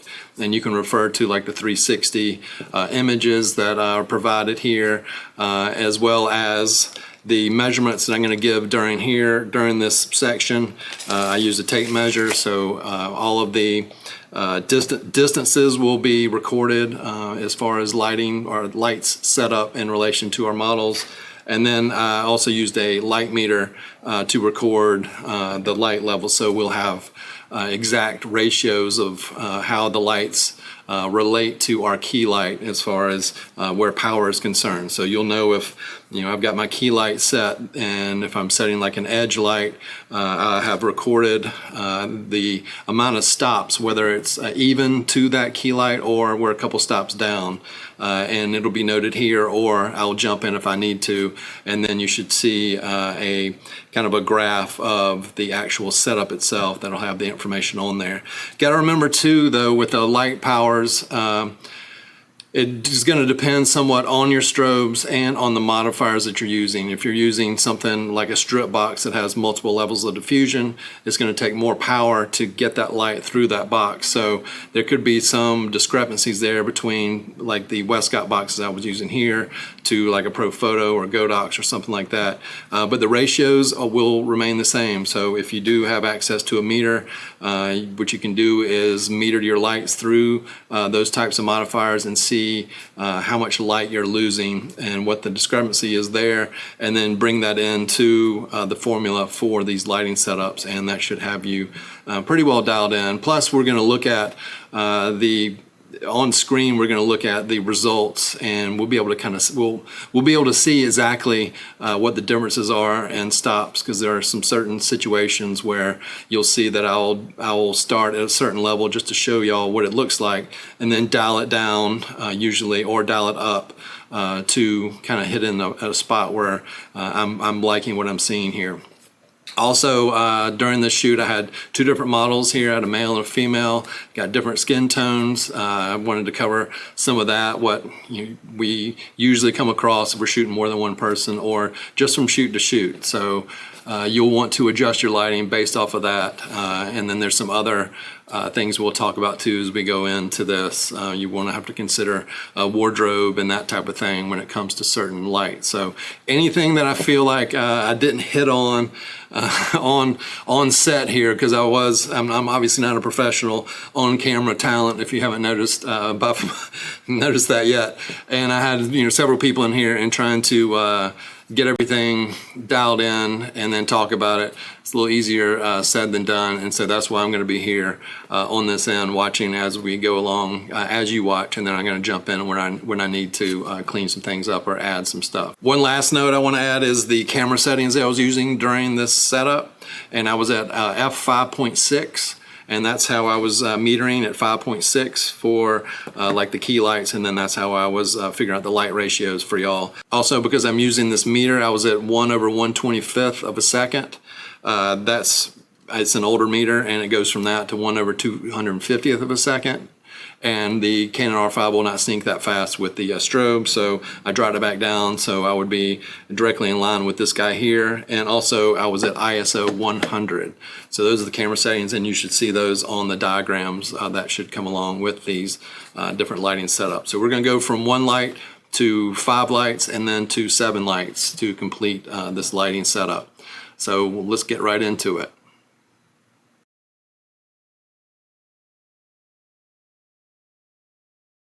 Okay, even though we've only gotten past 2 light sources in this tutorial, I thought it might be important for us to take a look at some real-world examples that I can show y'all from some of my work. And these are going to be some commercial images as well as some personal project images where I put 2 light sources to work. And I feel like it's just important for us to be able to visualize different lighting setups and scenarios based off of where we are. Some of these you'll see, or a lot of these are on location, don't have full control of what is going on, but it's just having that vision, having that feel of what different lights are going to look like, or what the light is going to look like on your subject based on the angle and where you place your subject and all that kind of fun stuff. And then going back to the creative direction and using that tool to guide us for the overall look and feel for what we're going to do. So let's just jump in here and take a look at some of these samples. I guess I get whenever I see my name brought up, I guess, and on social media and all, people always remark about how many lights I use, and that's a case some of the time, but there's also plenty of other times where I'm using 1, maybe 2 lights. And so I just thought that we would take a look and just see just how powerful setups can be with just 2 lights. Let's jump on here. All right, so this first image is from a personal project that I did based in the Revolutionary War. I put together a promotional piece to send out to a lot of networks and looking to do some like key artwork for movies and TV and stuff like that. And so this was part of a promotional piece that I put together about 10 years ago now. But so I just thought that it would give us something different to kind of look at, a little bit different than what we're putting together in these lighting setups, but still using the same principles of light and 2 different light sources in most of these. And so that's where I wanted to focus our attention on these and just widen our graphs or our horizons when it comes to using just 1 or 2 light sources. All right, so right here you can see my main light source is the sun coming through this window. And when you're doing something like this, you need to adjust your exposure for where you want it. I wanted this to be a little bit under, kind of representing the time where it might be dark inside, that type of thing. But so I use the sun here as my key light, and then I had another strobe, an umbrella off to the side. I'm guessing, this has been, like I said, 10 years ago, I'm guessing it was a medium-sized umbrella off to the side, and that's what's giving my fill and giving us this detail on this side of my model right here. So just 2 light sources, and I'm going to show a couple of examples of this. Same type setup here. Got the sunlight coming in on my model here, and then on the other side of the bed I've got I believe it was an umbrella that I was using for fill. And this backlight situation here is more of a cinematic style lighting, and as I was marketing to these images to TV networks and that type of thing, I wanted to have more of a cinematic feel. I'm having trouble talking today. More of a cinematic feel with these images, and so that was my own personal creative direction here with these, and that's what I was striving to do with these first 2 images. Got one more here. This is more of a cross light. I am using the sun here, but then right on the back side and up high on my model here, I had a light coming down on this side. So more of a cross lighting situation with 1 light high and then 1 light just coming in from the window just to kind of highlight his shoulders and hair, and I wanted some dark fall off behind him there to kind of set the mood on this image. But once again, 2 different light sources. Okay, right here we're jumping into some more athletic styled stuff. This was with Tobin Heath. She was on the U.S. women's national team, won a couple gold medals. But so this image here, we're using the sun to light up our background, and then I have a assistant with that handheld stand, and they were over me with I was using a Pro Photo. This is a 24-inch beauty dish, just dialed straight at her, a little bit angled down. But so this is one light over the top of me, she's walking toward me, and then we're using the sun back here to kind of fill in what's going on behind her. So two different light sources here. Here's another one, same setup, went with kind of a muted color shot on this one. I've got the beauty dish over top once again, using the sun to give us a little bit of an edge on her, so you can kind of see what is going on this side of her face right here. And then probably getting a little bit of a fill off of this wall right here. But then once again, my key light was that beauty dish over the top, but using the sun.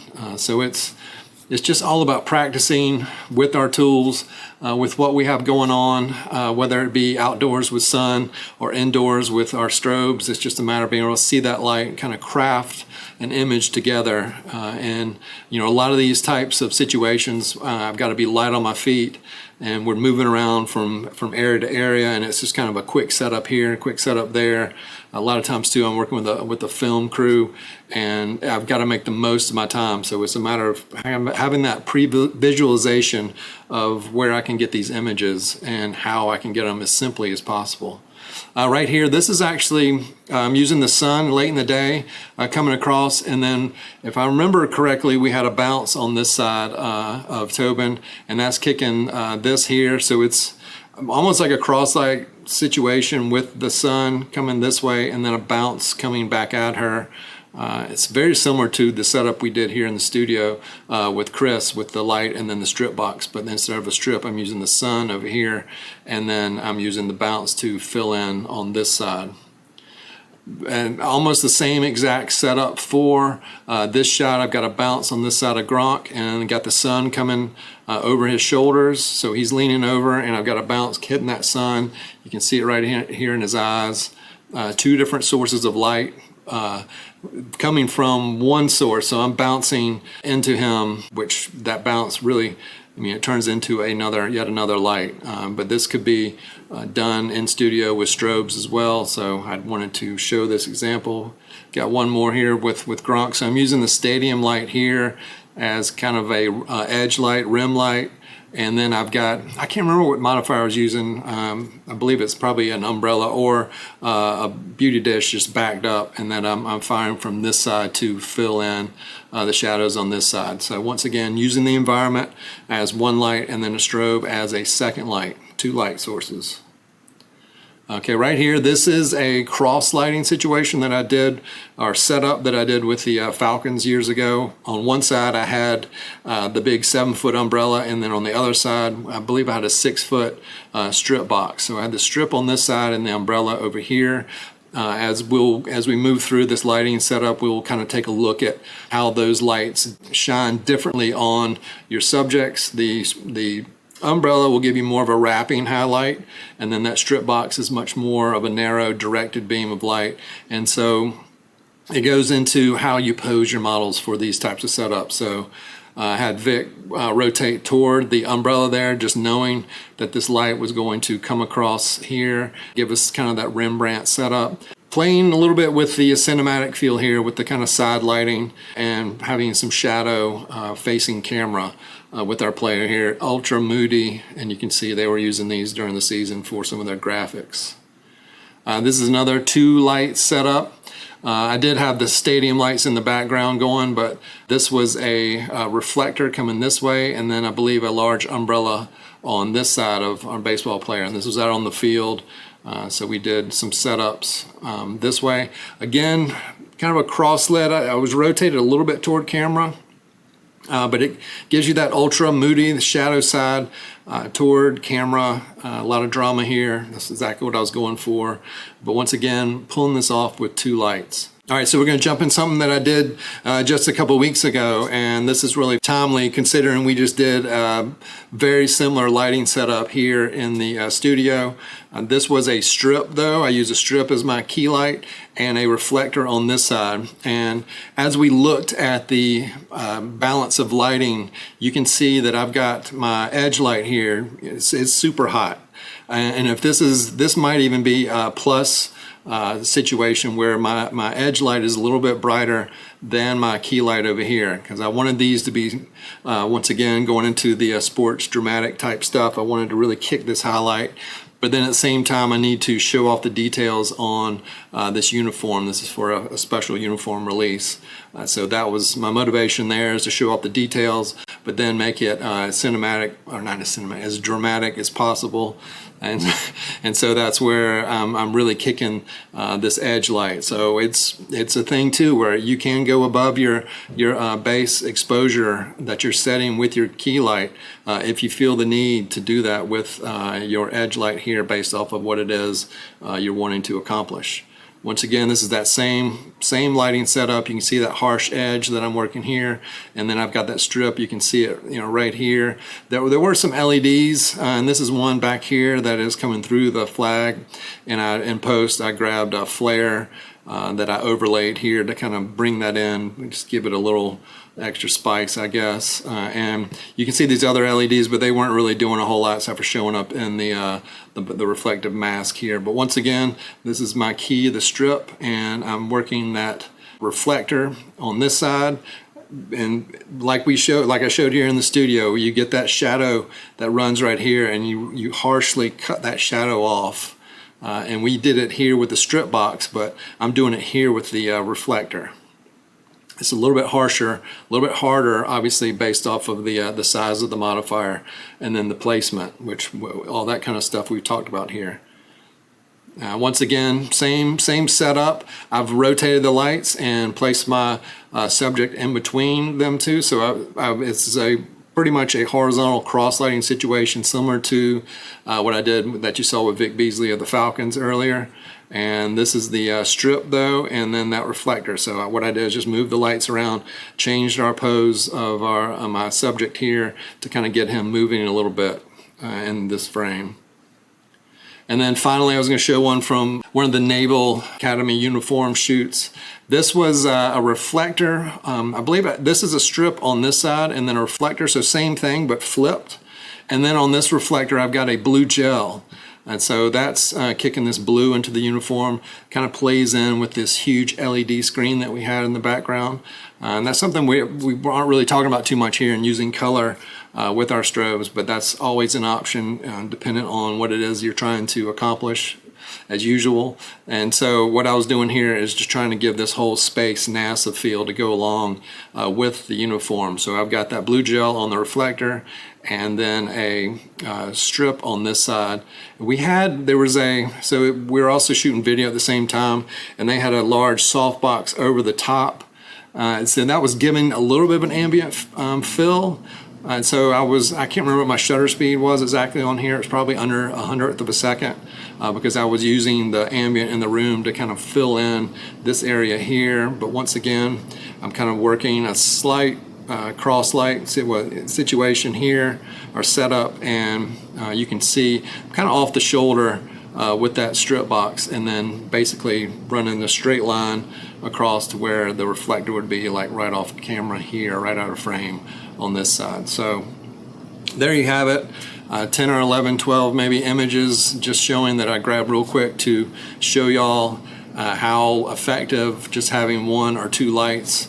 It doesn't even have to be a strobe. In some of these it was the sunlight, but how effective those sources of light can be, and using what is at your disposal, whether it's just the sun or up to two strobes for all these examples right here. So I just wanted to kind of throw this in.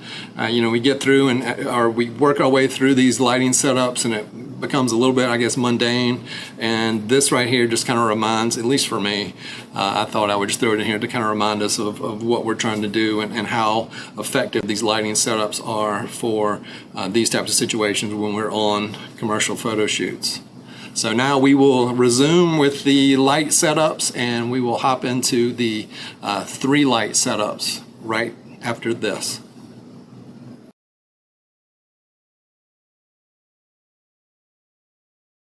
All right, so we're going to start this journey with 1 light, and we're going to work our way up to a 7 light setup that I usually use, or I've used a lot in the past with my athletic style photo shoots. But as you see, as we go through this, you'll see all the parts and pieces and how they come together and how we can break it down light by light as we go along. And you can learn different types of lighting setups from this single light all the way up to, like I said, the 7 that we'll end up on later in this tutorial. I know it didn't take me very long to interject in here, but I did want to touch on the importance of our key light, the placement of the key light, and the modifier that we use. Usually, at least for me, that's coming from a certain type of creative direction, whether it be like a mood board that I've been sent from an agency or a team or a client, how they want these images to look. And that's where I kind of start these lighting setups. Obviously, we're using 1 light here in this setup, so it's going to be ultra important. But this is just when I'm building my other lighting setups, this is where I'm starting. So this choice that we're making with this light is it's paramount to where we're going with our lighting setup. So it's just something to think about on the front end. Where do you want to take this lighting setup, and how is your key light going to help you get there? So, and that's where I created those 360 kind of lighting image diagrams, where you can maybe consult back to those or refer back to those, and where you can kind of get an idea of what modifier is going to look and how they're going to, how a certain modifier is going to look in a placement. And this can be, you can be like way off axis. It just really depends on what it is that you want to do. So I don't want to ramble on too much here, but I do want to stress the importance of that, and it'll probably be something that I talk about again throughout this tutorial, basing our lighting off of our creative direction and making these choices. And for this demonstration here, what I wanted to do is have something a little bit larger, a little bit softer with our female model, Victoria here. And that's why I went with the 35-inch umbrella and included the diffusion on the front of it. So that's going to soften the light even more. And then I'm moving it fairly close to her. So I'm just kind of setting myself up for some type of beauty lighting here. So just to be as flattering as possible for our model. And then I'm going to alter it a little bit, as you'll see as we move forward. All right, so I've got this modifier set at a slight angle coming off of the Easy Boom here. And that's going to give me, as we talked about earlier, some fall off. So I'm going to get some fall off as the light goes down Victoria here, which is going to make this really nice light. Now I also have it off center a little bit, so then we're going to work some fall off on the right side of her face. And this is all pre-planned. This is all kind of my vision going into this setup here. And then we'll move in a fill to adjust the fall off on the side of her face. And that's something I like to do a lot when I'm using 1 light. I'll use either a bounce or a white piece of foam core or a V-flat, as you'll see here in a minute. So let's get down to it. We'll take a look at how this works on this 1 light setup here with Victoria. All right, so we're just gonna go like straight at camera. Start. Nice. Nice. I'd say what, angle this way slightly? Yeah, and then. All right, so let's take a look at these images based off of what I was doing there on this during this photo setup. And we're gonna jump over here to capture 1. Go to full screen. So right here is the first image that I did, and this is with the modifier pretty much just a little bit off to the right hand side, just basically camera right. And you can see we've got a little bit of shadowing on this side of the face here, but you're really not noticing much fall off at all. I mean, it's almost kind of square on with her. And if you're ever curious about how someone is doing their lighting, you can always look in the eyeballs of the subjects and kind of see the modifier placement. So you can see it's just a little bit off to the side, but it's giving us great coverage across her face here. And then what I did is I moved the modifier, I rolled it a little bit to the right. And what that's going to do is increase the fall off on her face, as we see right here. And I'm going to show this several times as we go through this tutorial because I just feel like when you're working, when your key light, when you're really making it kind of the centerpiece of your photo shoot, the placement of it is very important. And you can move it to, obviously one side or the other. It's really kind of up to you. Sometimes I'll do it like I'm doing right here, or I'll switch it up and go to the other side. But right here you can see that I'm getting some massive fall off on her face here. And that might work. That might be perfect for whatever your creative direction is for this type of shoot. But what I wanted to show too is how we can modify certain things just by using something like a V-flat. You can use a regular bounce, one of those bounces that you can get, the multi type bounces, the 5-in-1 reflectors, even just a white piece of poster board or corrugated type board. Anything that will reflect light you can use to bounce and fill in the shadows, and that's what I've done right here. You can see without that bounce the drastic change when I just brought in that white V-flat, and what that's doing is bouncing light from our key light there and bringing it in and softening these shadows. And so what you can see here, this is, I would say, there's really not much going on. It's a great, it's just a beauty type style image. We've got a super dramatic type portrait based off of what you need to do, what you're wanting to achieve with your photos in this type of shoot. And then right here, this is probably my favorite of the three, where I brought in that V-flat and I've filled in the shadows here, and we've got kind of a Rembrandt style lighting here going on her cheek, but then we've got plenty of information in the shadow area. So we got a little bit of drama. We just have something going on. We have some dimension to her face here, which I feel is a little more pleasing than what we've got going here. This might be great for like a headshot type of thing. And this if you were doing something super dramatic. But right here, I'm really liking what we're doing here, and you can see exactly how we achieve that using the 35-inch umbrella with the diffusion and then bouncing off of that foam core, the V-flat. For our second one light setup, I've switched out the modifier to the 36-inch Manny Ortiz Beauty Dish. This is a modifier I use a good bit on my bigger setups where I need to capture full body type shots as well as closer in type shots. So it's a really neat modifier that gives you a lot of options when you use it. So we're going to use this, and I've got it set up square in front of our model here. And he's going to just kind of stand here. So we're going to take a shot here, and then we're going to move it out like we did before and just show you the power of moving your light when you're setting it up for your key. All right, Chris, here we go. Nice. Stay down. I tell you what, angle this way for me slightly. Yeah, there you go. There you go.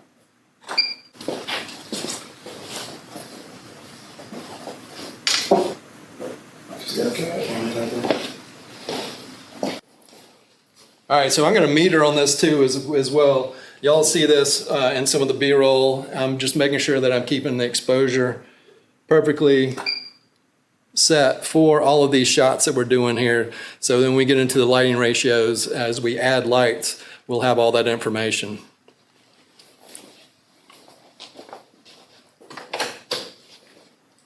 All right, so as you saw, I just rolled this light out probably like 2 feet at the most. And we're going to see a dramatic change over here on the computer when these images come through. All right, Chris, we're going to do the same kind of sequence. Nice. All right, so let's take a look at Chris's photos. I also wanted to, first of all, just show a comparison of these two different modifiers. We've got the umbrella, which is going to give a little more, it's not going to be as confined on the lighting, so you're going to get a little more spread. And I also had the diffusion on the front, so it's going to be a softer light source, and it's larger. So we can see that right here on Victoria's face and the coverage we're getting on her.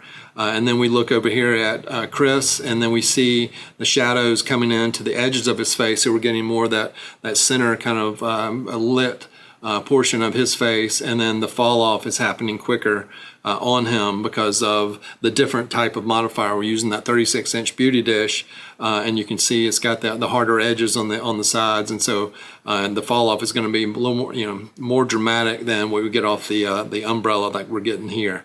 So now let's jump over here and we'll take a look at some more of Chris's images. And this isn't really a course on posing, but I like to get my models, my talent, kind of looking around, look off camera, angling different ways, so I can get some nice coverage, and I want to do that here for this tutorial for y'all.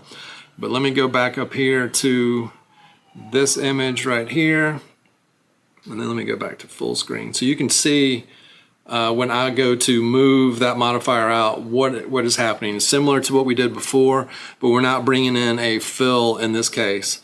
And so we've got right here just square on in front of our model, and then rolled out and metered it, so it's the same exposure f5.6 at my talent's face there. So you can see this is how you can direct where you want the rest of your photo shoot to go.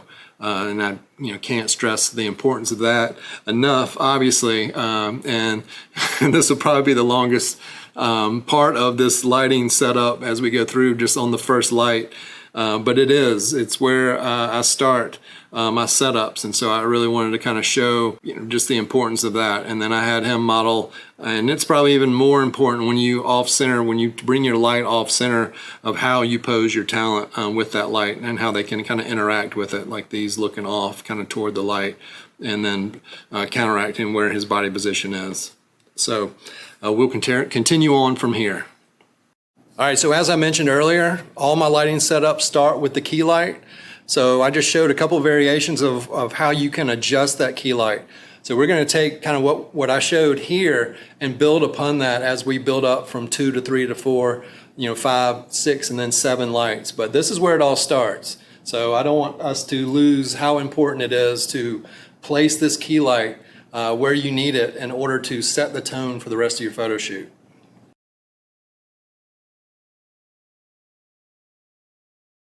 All right, so we've graduated from the 5 light setup to the 7 light setup. This is the lighting setup that I've been using for years for all different types of applications. I've used this for pro teams in the NFL and the NBA, college teams, and all kinds of different photo shoots. And if you notice, it's what we've constructed as we've gone through all these different lighting setups. Those smaller setups have led us right to where we are here, as we've just kind of added lights into those different types of setups to enhance certain parts of those setups and finally get them to where we are now. And I feel like this is kind of my go-to when I need to go somewhere. If I can take 7 lights with me, this is going to be the setup that I'm going to go with.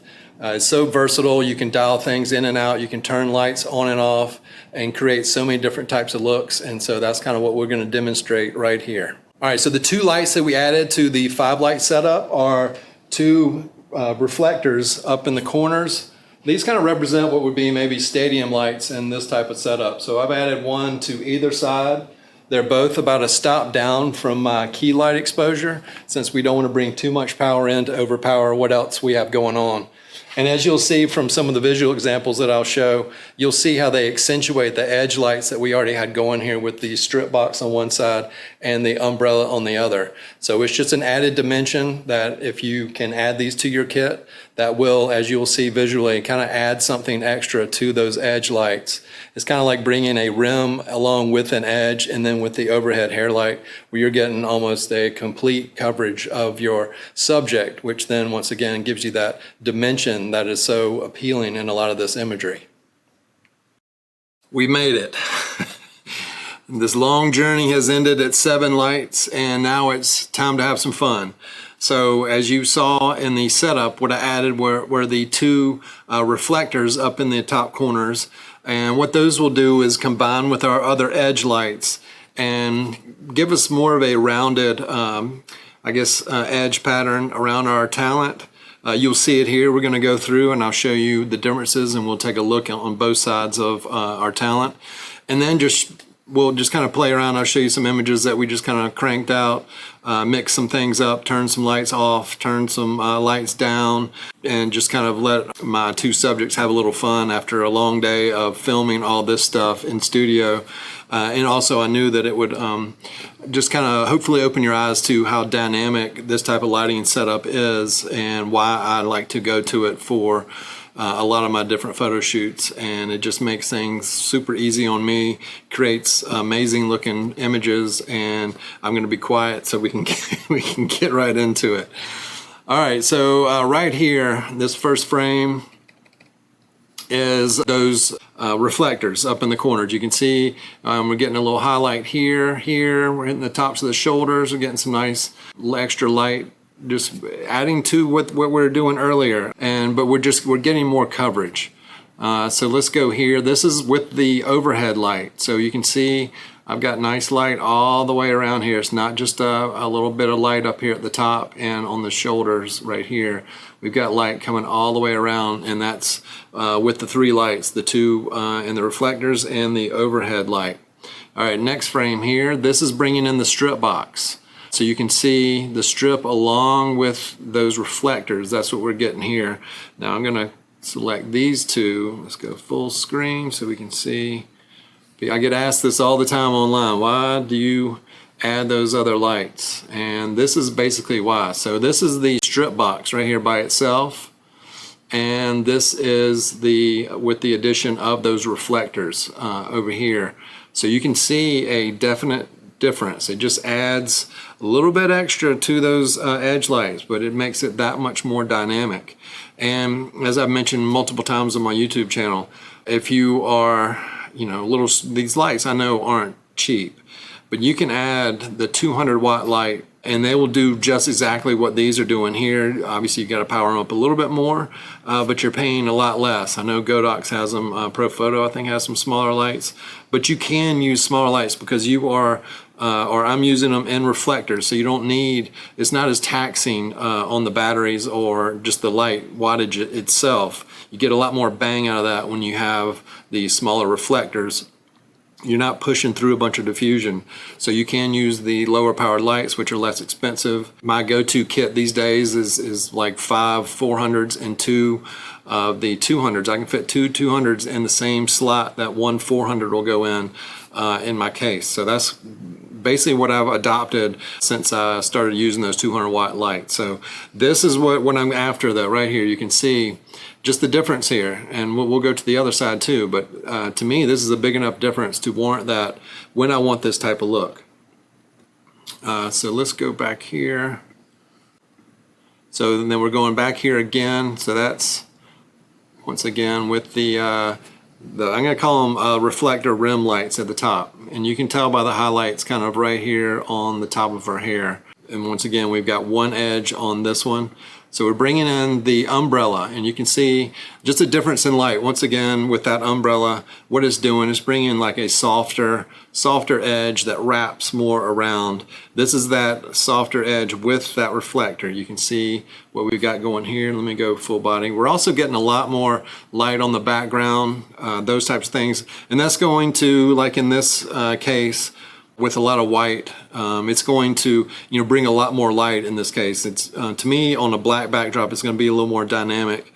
Ultimately I wanted to show these different modifiers in my studio here, but when I'm shooting on all white I would probably either go with a smaller umbrella over here or divert back to the symmetrical strip box, just because it confines the light and you don't see it like right up here. That strip box is not lighting up the whole studio like the umbrella is right here. It's just cranking out a lot of light, which is bouncing around and it's a little bit harder to control. But let's go here. I'm going to highlight these one more time so we can see what's going on with that side of the highlight. So that is just the umbrella. And pay attention to these different looks here too. As I'm putting together this lighting setup, you might find a look within these examples that, hey, this could work for something that I want to do. I mean, this is really, if she turned a little bit to the umbrella over here, we would be getting some nice side light, very kind of cinematic looking light, and you got somewhat of a small edge on this side just with that reflector. So this is essentially a 3-light setup within this setup, and that's kind of what I've been driving all this toward, is to show the building blocks of this and how once you have it all set up, you can start turning lights on and off, turn them up and down, do different things, lower the edge light power on one side or raise it up on the other. It's just a matter of just getting in there and trying to figure out what you want to do, and I'm going to show more here in a minute, but I wanted just to make sure that you recognize what's going on here. Because these are, this light here, just with the umbrella on her, is, to me, it's just a really nice one light setup, basically.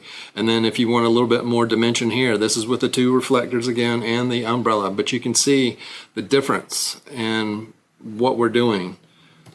So that's showing what that combination does with the umbrella on that side. And then obviously I showed you the strip box in there, so I'm getting excited. So this is when we bring it all kind of around. These are all the edge lights. And you can see we're getting just, basically full coverage around her, from head to toe. And then let's bring in our front lights here. Let's see what I've got. So this is both the fill and our key light. So this is everything going right here. So you can go right here from edge and backlit to everything going here. And once again, you can dial these around. You can bring down this key light and turn off the fill if you want to, or bring down the fill. The options are endless based off of what it is you're out to achieve during your photo shoots. The main thing to me just in these setups is just showing the difference in when I combine those reflectors with the edge lights. That's kind of the main pickup for me here with these. So let's jump down here. I just wanted to show, she busted out some yoga poses within this lighting setup, so I wanted to show just how it adapts to all these different types of things. That's another reason I like to use a boom on my key light. I can raise it. I can raise it up. I was about to say raise it lower. I can lower it down or raise it up based off of what is going on in front of my camera. You can see all this. I kind of shot wide so we can see kind of the lights here and what's going on. But if you zoom in, it's really nice on her. You can use these for all types of different applications. I wanted to show this too. So she's moved off the mark a little bit, and that's another thing with this lighting setup that I like to, or a lot of my photo shoots are a combination of portraits and then action type stuff, or groups, or just some posing that, like this here, where my model might have a tendency to move off of the mark somewhat, and I don't have to be so concerned about it, because as she moves around here, I've created kind of like a bubble of light, and she can kind of work around in that light, and I can watch what's going on, pay attention, but it's very forgiving. And she can, like I said, you see her kind of off the mark here, she's behind it and off to the left hand side. If it was a very specific kind of dialed in portrait setup, if she moved over there, she would probably underexposed, or the light, the edge or something might not be hitting her in the right place, that type of thing. But it's why I've constructed this lighting setup over the years like I have, to make it easy on me, but at the same time create great images, pretty much no matter where the subject is around on there, as long as they're not like right up on one of these lights where they're getting overexposed. Basically any of this will work. And see, we can see right here, this is we got a nice highlight on this side of her face. We got one right here, a really cool shadow coming off her hair, great light on her leggings here. So everything is working, and this is all straight out of camera, everyone. I haven't done anything to these images. So just wanted to show she's still a little bit off the mark, but another just nicely lit portrait here. You can see in her eyes kind of where the lights are. We got the fill back down there and the key light here. You can see I've got that overhead light catching the hair here, that highlight coming from the edges, or the gridded reflectors right here and here, and then the other edges will pick up from where those leave off, basically adding to the specular highlights I'm getting on her shoulders. Just works really well. Got that nice rounding light from the umbrella on this side, and then we've got obviously the harder, more dialed in edge on this side from that strip box. So now I want to move over and we're going to look at Chris here. So this is where we start with him. Everything on. We had him kind of put on some MMA gloves just to give us something a little bit different. So this is with everything on, and then I'm going to start playing around with the lighting here and just showing different looks that we could get. All right, so this is, like I said, everything. So what I did here is I turned the fill off. I wanted these to be more moody, more dramatic, some more shadowing on his face just based off of what we're doing here. And this is me visually interpreting what is going on in front of my camera, and then kind of dialing it in based off of my knowledge of this lighting setup and everything that we've discussed up until this point. So that's the first thing. I just turned, on the remote. That's another thing, the magic of our modern technology these days is being able to control everything on the top of your camera and staying in the flow of the photo shoot. So I've simply turned off the fill light here, and you can see that made a huge difference. We dropped a lot of the light off of his sweatshirt here. All right, right here I've got basically all of the front lights off, and this is everything else is just rimming them out. I've got the overhead light, the strip along with the two reflectors, so this is just 100% backlit, and then have him posed to one side or the other, so then we get light on the side of his face here, and you can also see I have him posed on this side with the umbrella, so we're getting a wider edge on that side and a tighter edge on this side.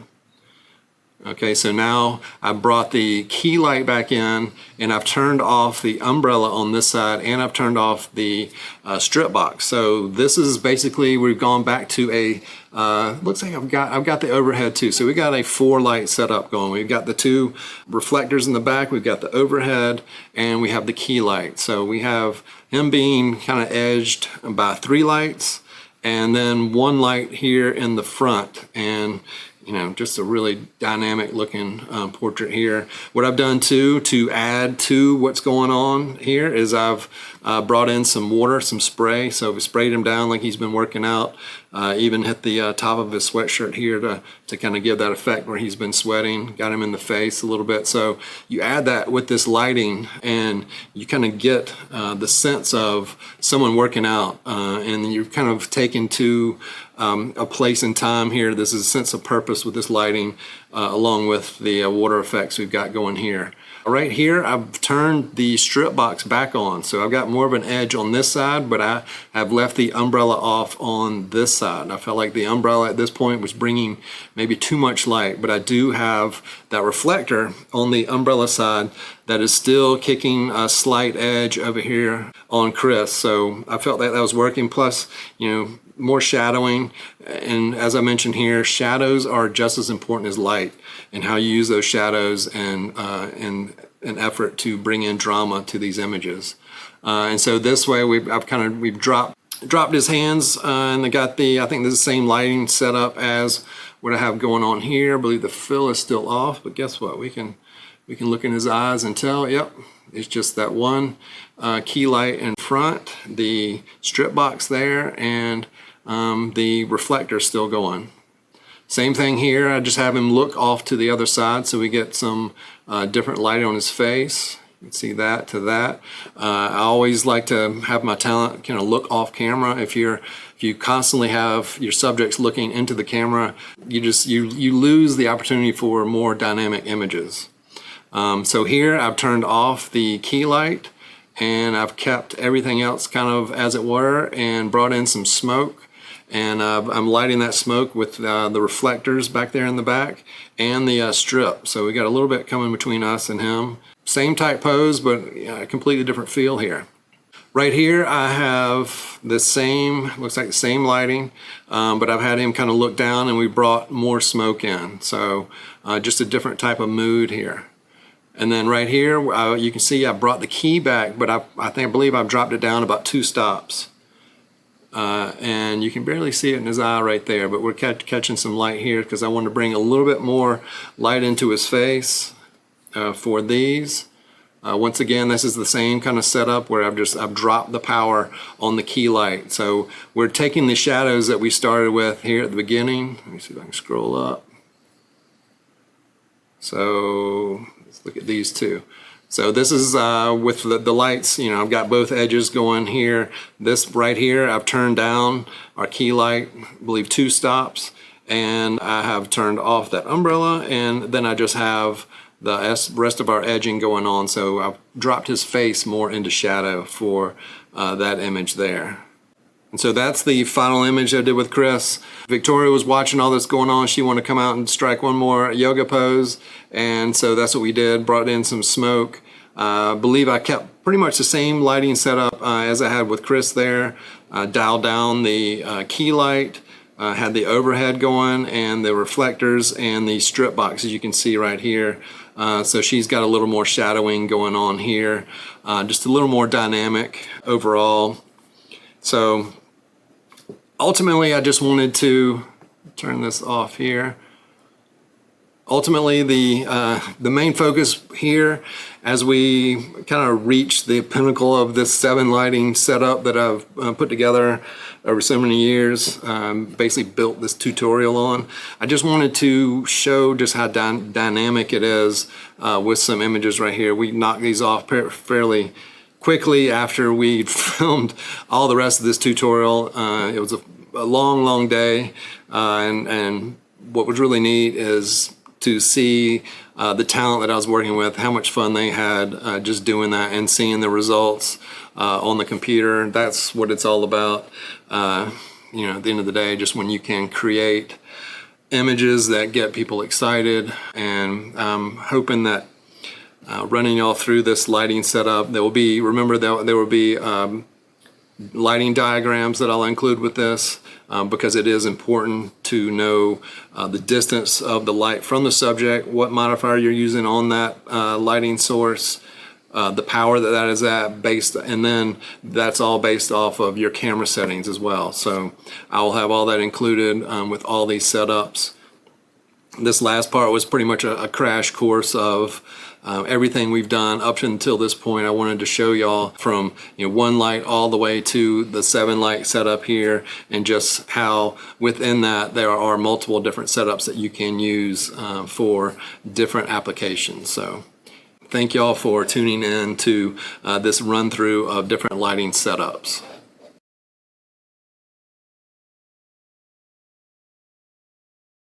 All right, so for this 3 light setup that we've moved into, using the same key light, the 36-inch Manny, I've got 2 of the 4-foot strip boxes back there. This is kind of your prototypical Sportraiture setup where we have 2 edges and a beauty dish in the front.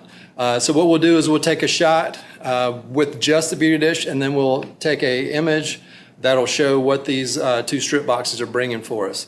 And just so you know, I've metered those, the ratio here, I'm down 2 stops on the 2 edge lights from what my main light is here. So let's take a couple images and you can see exactly what we're talking about. And I'm gonna roll this guy across, so we're gonna bring this straight on to Victoria here. All right, this first one is just the key light. Here we go, and now I'm going to turn on the 2 strip boxes.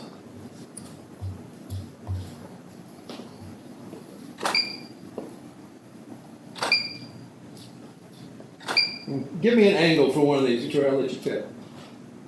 There you go. Perfect. Perfect. All right, so let's take a quick look at these images of Victoria using our 3 light setup. Specifically this first setup where we're using the beauty dish pretty much centered in front of Victoria, and then we've got the 2 4-foot strips on either side of her. So let's take a look. This first image right here is just the beauty dish. You can see we've got some really nice lighting And using that 36-inch beauty dish gives us a lot of coverage. But let's focus just kind of up from probably thighs up on these. You see we got the nice light here. Let's add in those two strips. So now you can see that we are getting a nice little edge here on down her arms. It'll be picking up on the sides of her hair. To better see this, let's isolate what we've got going on right here. So you can see where those strips are starting and then how far down they're going. So they're probably going down to about right here where we're getting some nice lines. And what this does is this is bringing in more elements of pulling our subject forward in the camera. We're just kind of increasing the 3D, I guess, level of our subject here, which to me adds visual interest. Obviously, we're basing these off of our creative, I guess, creative direction that we're given before these photo shoots. So you can see now we come back in here, we can see what that light is doing with these nice little highlights on the side of her face. Let's compare. Let me go to full screen here. So right here is just, as you can see it in her eyes, just that beauty dish. And then right here, we're getting some more light on the sides of her hair and then on her cheek right here. And let me state too that these strip boxes are 2 stops down in relation to our key light here. So I wanted these to be fairly subtle, as we kind of discussed earlier on the how we're setting the powers on our edge lights. And so based off of what I wanted to do here, I've set them at 2 stops down. Let me double check my notes. Yep, -2 stops, and these were metered at my subject here. But you can see just these nice lines here that are giving some more dimension to our subject. You can see otherwise you've got kind of a dark line here. Once again, there's really no right or wrong. It's just kind of based off of what it is you're trying to achieve. Let me go back here and we will isolate this again so you can see this. So this is exactly what those edges are doing. Just adding that extra dimension for this setup. So now let's check out the second lighting setup with 3 lights. All right, for our second 3 light setup, we are using the same beauty dish once again, the 36 Manny. I brought back in the fill light from one of our 2 light setups, the 43-inch umbrella right here. So we've got these 2 working again. And then the third light in this setup is going to be our overhead, which is another silver umbrella, 43-inch Westcott. So that is going to bring us light from above. So that'll give us a nice hair light, shoulder light, and then we'll be lighting her from the front, and we'll take a look at how these lights come together here. So this is, once again, yet another step toward the larger setup where we'll eventually get to 7 lights using these same type of patterns. Yeah, this will be everything together. All right, here we go. Nice. Nice. Okay, so we move those lights around. We've got 1 overhead. We've got our key light still in front, and then we've got the fill light, which is camera left, a little bit lower, obviously, than our key light. So let's jump in here and take a look. So this is the overhead light. Here you can see exactly what we're getting on our subject. Let me go full screen so we can see. So we're getting this nice glow on her shoulders, the top of her hair. This overhead light is -2 stops as well. So this is 2 stops lower power on our subject than our key light will be here in just a minute. But I wanted to isolate this, show you kind of where this light is hitting, where we have a position is pretty much, it's a little bit behind her, but it's fairly over the top. And we're getting a little bit on our nose here, which doesn't bother me. As I mentioned before, we got our shoulders and the top of our head, which once again, it's adding that dimension. So we're adding dimension here to the top of the head. This is something that photographers have used for years and years, designated as a hair light. So, back in the day, this was kind of like one of your main lighting setups for this type of portraiture. All right, so let's zoom back out. We can see that. So then let's go here. Once again, we've got our key light. And there's our fill light with our key light. So we're getting that extra fill here. So now instead of like in that previous setup, we've got more information here on her legs, and we went through this on the 2-light setup where we brought in that fill. So if you're wanting to do the like full body type images, if you need to get those in your setup, this is an easy way to do that. We are adding a little more fill to the shadows on our face as well. Let's isolate these while we're here so we can see what we're talking about. I know this is a little bit review, but I don't think we can talk about some of this stuff enough actually. So this is without that fill, and then this is with that fill. So we're filling in these shadows. And once again, if we want to control this more, we need to change that modifier from the umbrella. We can use a softbox, something smaller, move it in tighter using the inverse square law in regards to fall off. So if we need to keep this background darker, then we want to move that light in closer to our subject and power it down a little bit, maintaining that level of light on our subject here. But for this example, and basing it off of where we're going with the 7-light setup, this is how I had this set here in the studio.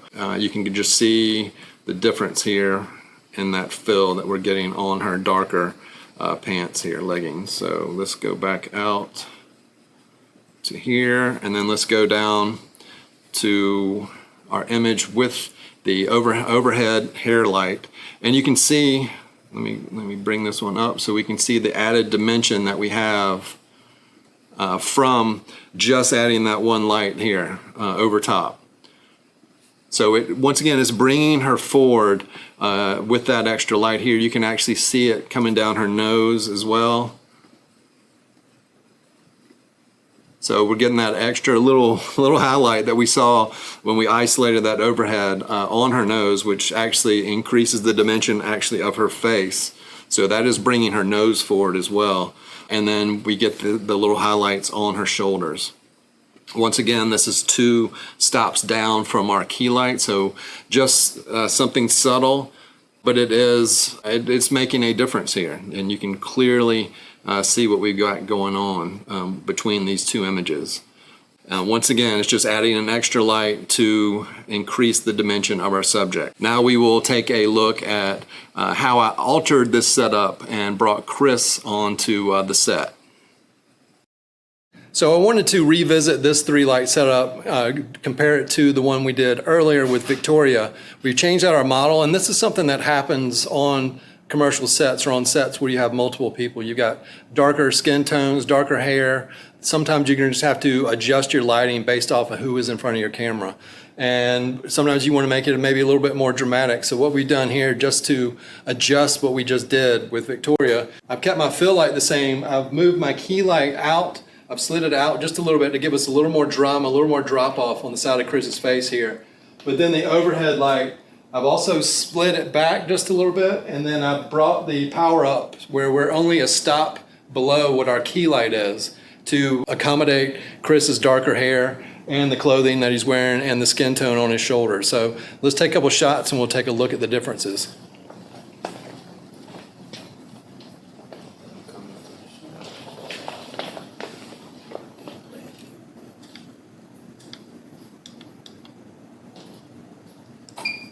All right, so this first frame is just going to be our overhead light.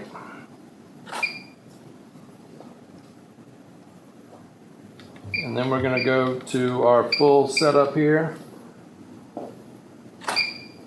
Nice. I'll tell you what, rotate this way for me just a little bit. There you go. Nice, and then rotate this way for me. Perfect. Nice. All right, so now we've got Chris here on the computer after we brought him on set and talked about the differences between working with someone like Chris and a model like Victoria. There are a couple of little things I want to show here too, and this first one has a lot to do and just shows the importance of light placement, in my opinion, for this type of image. So we're looking at this overhead light first, and you can see it. Let me get Chris up here. Something you have to be careful about with an overhead light, in my opinion, is the highlight that you can get on someone's forehead like we're seeing right here. And this will have to do, this has a lot to do with people like myself where we don't have the coverage that we used to have up top, and you just have to be careful about a highlight right here, because obviously the top of the head is closer than, say, like his shoulders to that overhead light. And how do we fix that? Well, we move the light back a little bit and maybe tilt it somewhat so you can see the differences here and what we have going on with Chris. So right here is the initial setup. That's what we were using with Victoria a minute ago. And Victoria, when you work with models that have plenty of hair and their hairline is more forward, it's much more forgiving in this type of setup.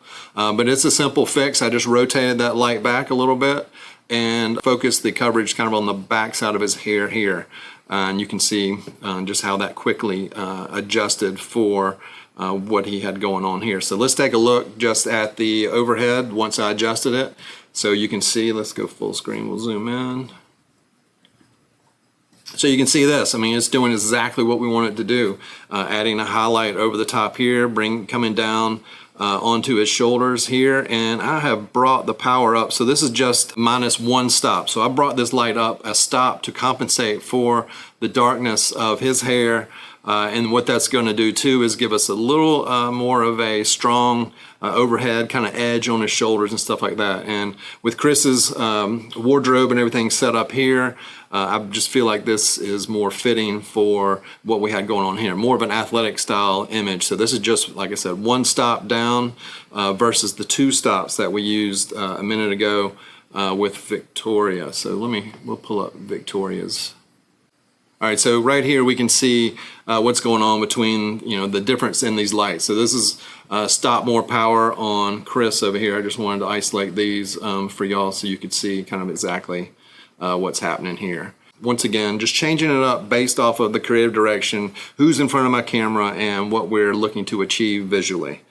All right, so let's jump back over here just to Chris.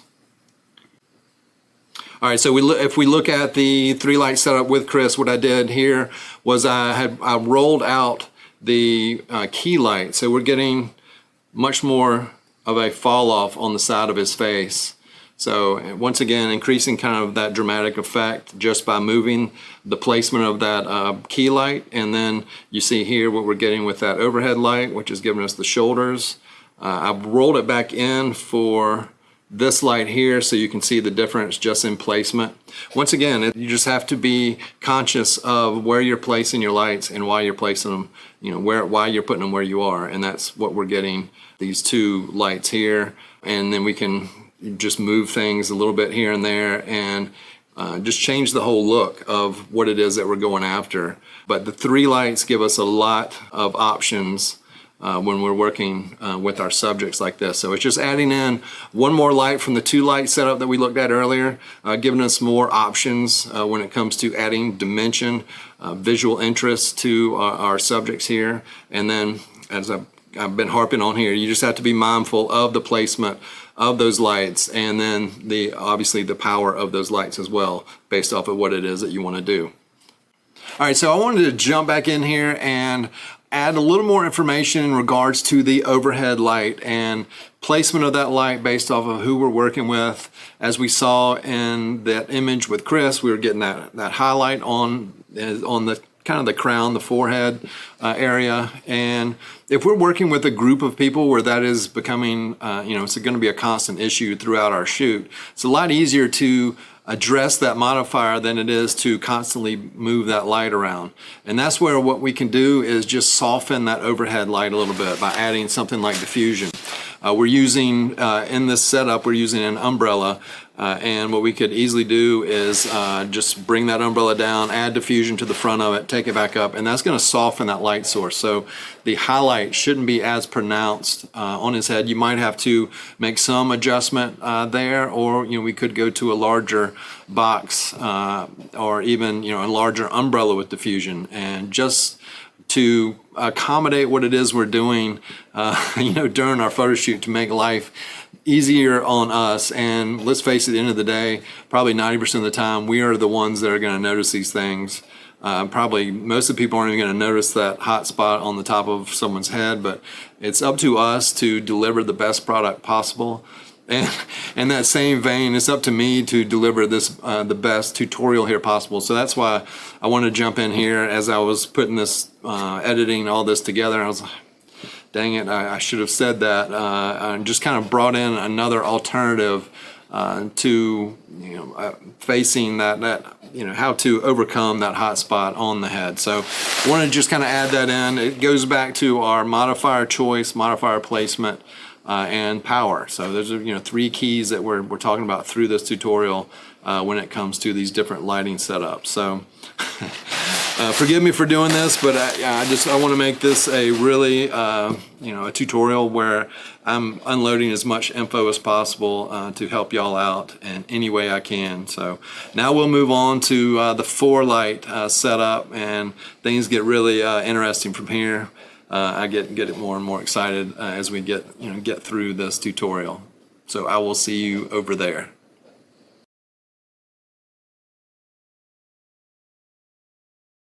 All right, so this is our first 2 light setup, and I've got the first light in the same modifier we used a minute ago in the Manny Ortiz Beauty Dish. My second light I've got aimed up basically diagonal to our talent here, Chris, and this is the 4-foot Westcott strip box. So this is when I go to a 2 light setup, I really enjoy this where I'm just pairing 2 lights off of each other on an axis basically. And what this will do is give us the front light on the front of Chris here, kind of lit on one side, so we'll get that fall off. And then we're cutting off that fall off with a edge light on the side there. Another important aspect of this is what power we set that light to. You can take it super bright based off of what your creative direction is calling for, or you can make it super subtle. So I thought what we would do is take a look at varying the degrees of power on that edge light, and you can see exactly kind of what that does to it, what the look and feel turns into as we lower, and we're going to start kind of at a hot amount of power on that light. So basically, as we go through this process, I am metering these lights, and right now they are set at an even ratio. So that strip box is the same power as this one when it reaches our subject Chris here. So let's take a look at it. I feel like it's going to be a little too hot for this situation, but we'll see it on the computer and then we'll adjust from there. All right, here we go. Nice. There you go. One more right here at camera, and just drop your arms too for one, Chris. Just drop your arms. There you go. There you go. And then look back here at camera for one. Perfect. Nice. All right, so let's take a look at this example from the edge light where it's set at the same exposure as our key light. And first, before I actually want to jump into that, I'm going to critique myself as a photographer. Watching back that video there, I kind of did I guess a bit of a rookie move where I was giving instructions to Chris and I still had my camera up to my face. And then we were just kind of getting this video started. This is kind of like one of our first, I guess, interactions on set. And it's just always a good policy to take your camera down and address your model in front of your camera. And that way you can kind of make sure they hear what you're saying and that type of thing. And I was talking to him as I had my camera up. So that's just another little tidbit I thought I would throw in here as we're kind of running through the lighting. Obviously, I'm watching this playback and just kind of seeing how things go. And every little tip that I can, I guess, share with y'all, I'm going to do so during this. So just want to add that little note in. But let's jump in and now take a look at this exposure that we have here with the 1-to-1 kind of ratio. And you can see this, in my opinion, for what I'm doing here, let's go full screen. This is just a little too much on my model here on Chris, too hot of a exposure for what I'm doing. And this might be good for, you know, something, maybe someone's wearing some gear where you're really trying to accentuate those edges. I mean, these are, you know, exposed. I mean, they're correctly exposed. They're just a little bit hot for what we're doing. And so I wanted to just make this part of this lesson so we can discuss kind of different levels and how I go about setting the edges on these types of images. But I wanted to show that, and then we're going to adjust that lighting and then jump back over here again here in just a second. All right, so we just saw the results when we had a even lighting ratio between our key light and our edge light, and now I've dialed that edge light down 3 stops. So I'm going to take another frame here and we'll take a look at the difference and see if that's what we want to work with.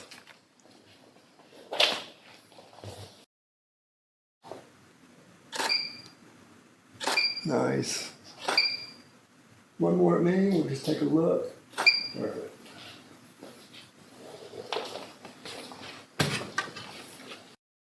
So I adjusted the light power on that strip box, and I meant to go down 3 stops, but I actually went down 4 stops. And that's kind of what happens when I was managing 2 remotes and my light meter, and the remote on my camera ended up being lower than on my light meter. So then I went and metered it, and it turned out it was 4 stops down. Anyway, we do get a chance to look at it. So let's take a look here. You can see what we were working with here before at a even ratio, and then this is 4 stops down here on the right side. Let me zoom in, we can see a little bit closer. So you can see there's just a subtle hint of a key light there, which if you were doing some subdued type portraiture, just something where you want just a little bit of an accent, that can give you kind of a you know, I guess a visual representation of that, you know, because we still are getting a little bit of a highlight down the side here. Obviously much different over here, but this is what the difference visually looks like. Now I know we're mostly all visual people here, and it's good for me to even see these. This is what it looks like at the even ratio again, and then 4 stops down. So we have these as our visual representation. So I'm gonna make another adjustment, and then I will see y'all back here in a few minutes. All right, so I'm going to correct myself. I was actually 4 stops down in that last example, and I brought it up 2 stops where now we are at a 2-stop difference from our key light exposure. So let me take a shot here and we will look at the difference here from being down 4 stops to now only 2 stops.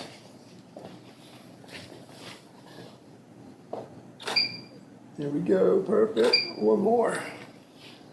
All right. Okay, so let's take a closer look at how this turned out when we adjusted that strip box down. First of all, 4 stops down, and then we brought it back up 2 stops. So we'll be 2 stops down from our initial exposure in this last frame. All right, so let's jump over here, and you can see right here, this is the last example that we just did. So this is 2 stops down from this image right here. And you can see it's, you know, it looks like it represents pretty much 2 stops down of light. I really like what it's doing here for us, though. It's not overpowering, but we're still getting a nice separation from our background with this strip here, and it's cutting off the shadow that we're creating by having the light off to the side, off to camera left in this case here. So this middle image right here is 4 stops down. I like this image a little bit more where he's turned a little bit more toward the light. So this also kind of shows how when we pose our models, knowing where the light is on our sets, we can get some different examples. So this is a little more, this is showing up a little bit more in that first sample that I showed when we broke for the 4 stop down image. And this one is a little more appealing, although we still just have a slight bit of an edge going down his arm here. So once again, it's going to go back to whatever your creative direction is for this type of shoot on in regards to how much of an edge that you want to place on your subject. For me right here, I would, for what we're doing in this tutorial, I'm liking this 2 stop differential from our initial exposure. And this is probably where I would stick with it moving forward. And I might actually go up just a little bit, but that's just me here looking right now. So let's get back to it, and we're going to jump into the second lighting setup with the 2 lights. All right, for this 2 light setup, what I've done is I've kept the same modifier here on the boom, and this is acting as my key light, but then I've added in a 43-inch umbrella as a fill light to complement this key. So as we talked about earlier in the fall off portion of this tutorial, it was apparent the closer that I get this modifier to my talent, the more fall off that is going to be there. So to counter that, while keeping that light close to my talent, I'm bringing in a umbrella here, and I brought it down lower because I know that the bottom half of my model back here is going to need more lighting on her legs if I'm shooting full body. So we're moving to a full body type setup, and this is something that I use a good bit during my bigger lighting setups, or with my bigger lighting setups. And so here we are kind of building into what's going to become our larger lighting setup. This is where we're going to continue to lay the foundation for where we're headed next. To demonstrate exactly what this fill light is doing for us, I'm going to take a couple shots here without it, and then I'm going to take a couple frames with it, so then we can see the difference and what this light is bringing into our setup.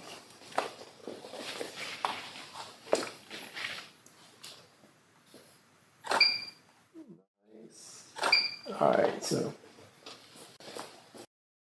okay, so let's take a look at these images I did with Victoria with this second 2 light setup. All right, this first one right here, we're looking at just the key light, and this one right here as well.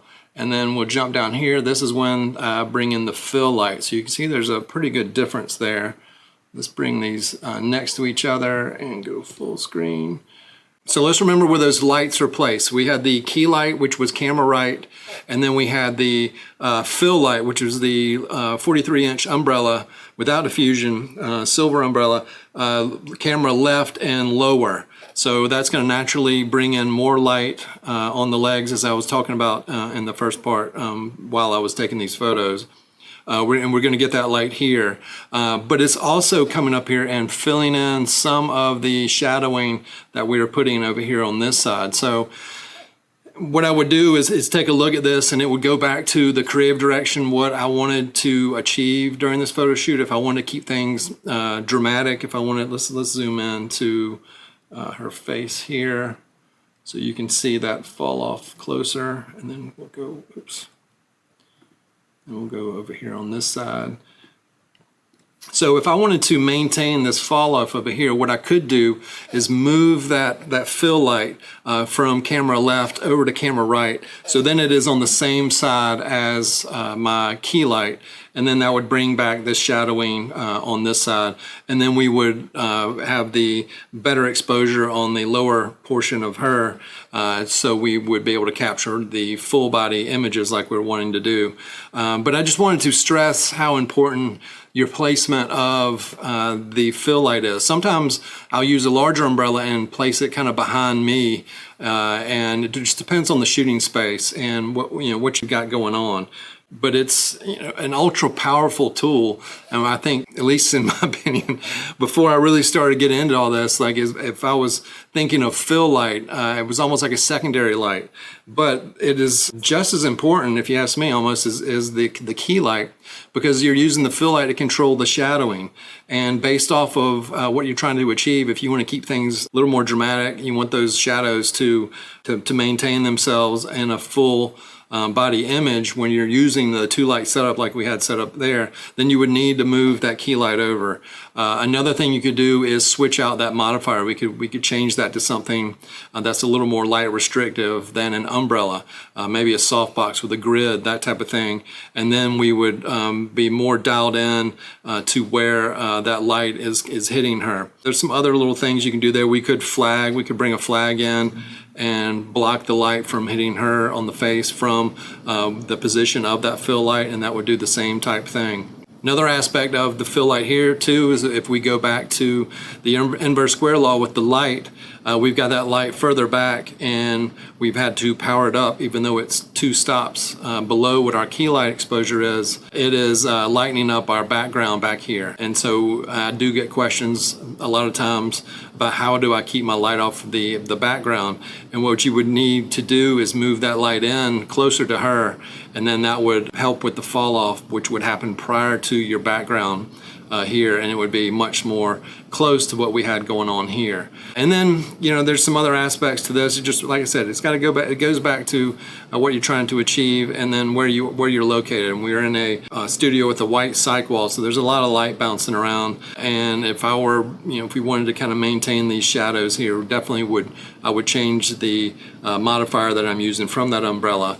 But let's go back to, so what I'm doing here too is building up to the 7 light setup that I use a good bit for a lot of my commercial shoots, and that's going to be the end result for this tutorial. And this is kind of how I build it with these 2 lights on the front. So if I wasn't doing that, if I wanted to keep it really moody, I would probably go back to the light setup we did in this earlier example. So just wanted to really break this down.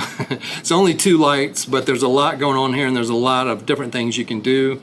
And it might be something where, heck, I might add some stuff to this tutorial in the upcoming, who knows, months or so, if that's something that y'all would like to see, where we address more of this 2 light or the balance of the fill in your key light, because it is super important when you're laying the groundwork for everything else we're going to bring in here. So I just hope y'all, as a visual person, I enjoy seeing this, and I'm hoping this is helping y'all out as you visualize placing all these different lights as we move forward.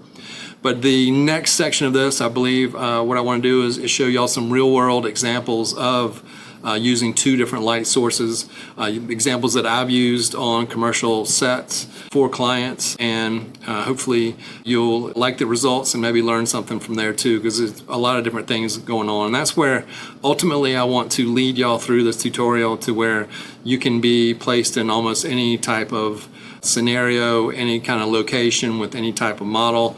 And if you've got 2 lights, that you would be able to create what it is that you're asked to create, or what you see in your head, what you're visualizing, what your visual goal would be. And so that's why we're spending so much time here on the front end of this lighting setup tutorial.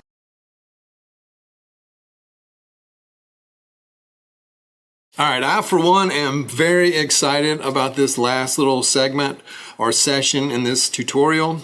As I was putting together, I guess, all these elements that went into this tutorial, they are all elements that go into these photo shoots that I do. And it just so happens that, well, as I was doing this, I was hoping that I could demonstrate just how things come together to culminate in a photo shoot like I had just a couple of days ago with the women's basketball team here at the university, which they are the defending national champions. These players are super media savvy, so it's not your typical photo shoot for a college sports team. I mean, these are the best of the best. These girls, some of them are, they have brand sponsorships, so it's a pretty big deal, and I have to be on my toes, and I have to put together, or I have to basically use all these tools that I've been talking about throughout this tutorial to make this a successful shoot. So super excited that I was able to kind of gather all this content and put it to use and record it, and just kind of make mental notes about everything we've been talking about.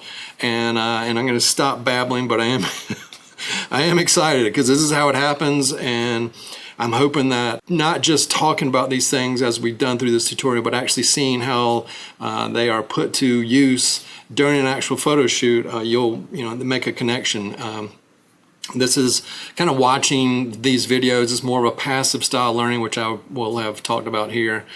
And this I think maybe takes it up one more notch, but it's about taking these tools that I'm hopefully providing y'all with and practicing and putting them to use and kind of finding out what's working for y'all. I can only lay kind of the foundation, the groundwork of how I do it, and y'all need to take these things and kind of forge your own way with them. But this will hopefully give you just a great head start into this type of work, and then maybe you just morph it into other types of work. I mean, I'll show just how I've used kind of this lighting setup for different purposes during this shoot, and just how I can manipulate things just by turning lights on and off, just showing y'all everything like as we built our way to this point. So let's just get right into it. And you'll see in some of the B-roll here, I've had my clients over there, they sent me a mood board. So this is the creative direction for this shoot.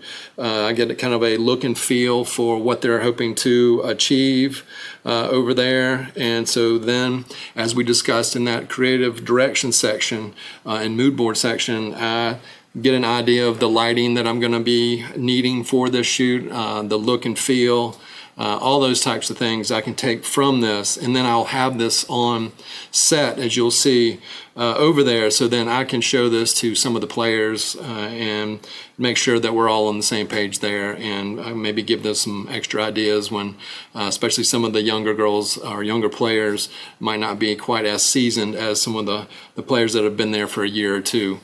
So this just exactly kind of what we talked about. So started with a creative direction. Let me get this out of the way. From that creative direction, let's jump over and take a look at the lighting setup that I'm going with, and it's going to be my 7 light setup, and I'm going to we're going to do a little flyby here on the screen, and I'm going to take you through. We're going to run through one of these lighting setup sheets that I put together for y'all, which will hopefully answer most any questions that you have in regards to how, where, and why you set up the lights where you set them. So let's just jump right in here. Gonna hit record. So I've gone in, and this is a software where you can kind of set your lights up, and I thought this might be an interesting way to take a look at what I've got going for this setup. As you can see over here is my fill light. This is my key light. Overhead, I've got a strip on the right side of my talent and the 7-foot umbrella on the left side. So basically just as we set it up during this tutorial. Along with that, I've got the 2 FJ200s. I mentioned that during the gear portion of how I like to use the 200 watt strobes in these reflectors up top. And here I am using those, putting them to work. They work just fantastically. So you can see basically the angle from my camera where I have these lights set up here. And so let's go from here to the actual diagram, lighting diagram. So here's the lighting diagram, and I've got a printed out version right here. And I'm going to do my best to put one together for virtually every one of the lighting setups that we've moved our way through during this whole tutorial. So you'll have these to kind of fall back on if you're wanting to do like a 2 light or 3 light, 4 light, 5 light type setup. I want to give you this information. Keep in mind though that this is basically just a starting point.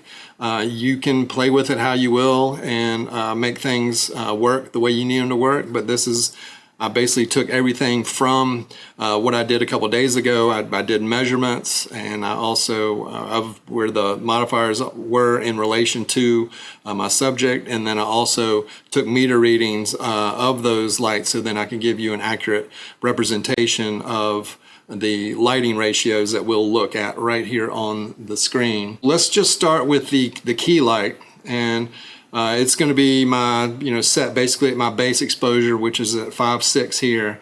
And this is the 36-inch Manny Ortiz beauty dish. And I'd use this because of the fact that I was going to have to take full body images as well as the tight kind of headshot type images, just like we talked about multiple times during this tutorial. I probably could have, as we'll talk about a little bit more coming up, I probably could have reverted to the 24-inch because the team was wearing white jerseys this time, and all I really needed was to get in really tight just to kind of put the light on their faces, and then with the fill light it really didn't take much to light up the uniforms because of the lighter color. If they were in the garnet or the darker color, then I most definitely would have probably gone with the 36-inch beauty dish. So these are just things that pop up as I'm setting up these photo shoots, things that you'll need to think about on your end based off of who it is you're working with and what they're wearing, skin color, all that kind of stuff. So that's one thing that came into play here. I did end up staying with the 36 though, and you'll see kind of, I'll go through my thought process on the fill light here in just a second. But so here's base exposure here, and then when you're reading these diagrams right here, this 4.8 is what my remote was set to for the light. So that will show you what each one of these powers were based off of basically just coming off of my remote here, and they're going to change based off of the actual light modifier that is on those lights, which will alter the amount of power that makes it to our subject, like we talked about before as well. All right, so let's jump in here. The Westcott 36 at 4.8 on the Westcott remote, and that gives me my base exposure at f5.6. If you look down here, you see my camera is set at 5.6. 200th, I'm going to be doing a mix of static and action type shots. So my max sync speed on my camera is 200th. And then I'm at 200 ISO. I like to kind of give myself a little leeway there with the ISO if I need to bump it up a little bit or take it down a little bit. All right, so let's jump to one of the most important lights of this setup, and that is my fill light here. And you can see I use the 53-inch umbrella, and with the lighter uniform, I really didn't need that much, and I'm going to show y'all exactly what that looks like here in a minute. And so my ratio is 4 stops below my base exposure. The important thing is here, I still want shadowing on my players, and with those white jerseys, I have to be aware of the exposure on the white jerseys, and I can't get that too hot. I can always bring it up in post if I need to, and so I've got to be careful with this fill light. It's also 12 feet back, basically at my camera position. So my fill light was right next to me, unless I was up and moving in based off of what it was that I was capturing during the photo shoot. But the main position, my main camera position, was back here, and so you can kind of see where it is on this diagram. But so -4 stops on my fill, and it's a pretty good drop. All right, let's go to, and then when I'm setting these up on the remote, this would be my A channel. The fill for me is my B channel. The overhead, if I have an overhead, that's my C channel. So we're gonna go to the C channel here, or C group, I should say, based on these types of remotes, which is the same as the Godox. All right, so I've got another FJ400 up here. It was at 4.0 on my remote on the strobe, and the ratio there is down 1 stop from my key light here. So it's at f4. So if I'm reading with my meter, when I hit right here, and this is what I showed earlier in this, if I hit it right there in front of my model coming off my key, it's a 5.6, and then I turn off all the other lights, and then when I turn on this overhead and hit the remote, and then it would read 4.0, which means it's a stop a light down from my key light. All right, so my D channel would be over here on this 7-foot umbrella, and once again I'm kind of mixing my edge lights. But so on this 7-foot umbrella, I'm another FJ400. On the remote, it's at a 4.0. The ratio here is down 1 stop, so it's reading a 4.0 on my meter, so f4.0 on that one. So let's jump over here to the strip box, and it's at a 5.0 on the remote. So the strip boxes take more power to get the light through them. You got 2 levels of diffusion there. I did not have diffusion on this umbrella, by the way. And so I'm down, so it's at a 5 on the remote. I'm down 2 stops, so the meter was reading f2.8 at my subject there. So I'm down 1 stop over here and 2 stops over here, which means my edge light coming out of this umbrella is going to be a stop brighter than the light coming out of this strip box. And that's something you can play with on your own. You can mix and match. For me, that was what was feeling right for me in this type of setup. I had my key light was centered on my subjects as best as possible when they weren't moving around. More of a kind of a beauty setup. I like to do that more with the female athletes, unless I'm instructed to really kind of take it a little more dramatic. So those are just some things, some creative choices I was making for this shoot. And then we moved back here to the FJ200s, and these were set at a 4.0 on my remote here, which then is going to be less power than the 400s. It's like a stop down from the 400. So if it's a 400, I guess it'd be like a 3.0. But the ratio here is about 1.5 stops below my key. So I'm reading about f2.8 and a half, f2.8 and a half on both of these. So I'm bringing that down. What I don't want to do is make that too hot. I'm just trying to keep things a little bit subdued, but where you can still pick up that light, and we're going to take a look at that right now. So let's jump from this to the actual lights, and I can show you when I turn them on and turn them off how that looks. All right, so here we are. These are the actual lights on set. So right here, I just have my key light on, and this is my my assistant here, who was trying not to laugh at the moment, but she did a good job of standing still for me, even though she didn't really understand what I was doing. But anyway, let's get into it. This is the key light. So this is at f5.6 on the exposure. Let's go down here. This is the fill light. So this is 4 stops down. Based off of our lighting diagram, 4 stops down.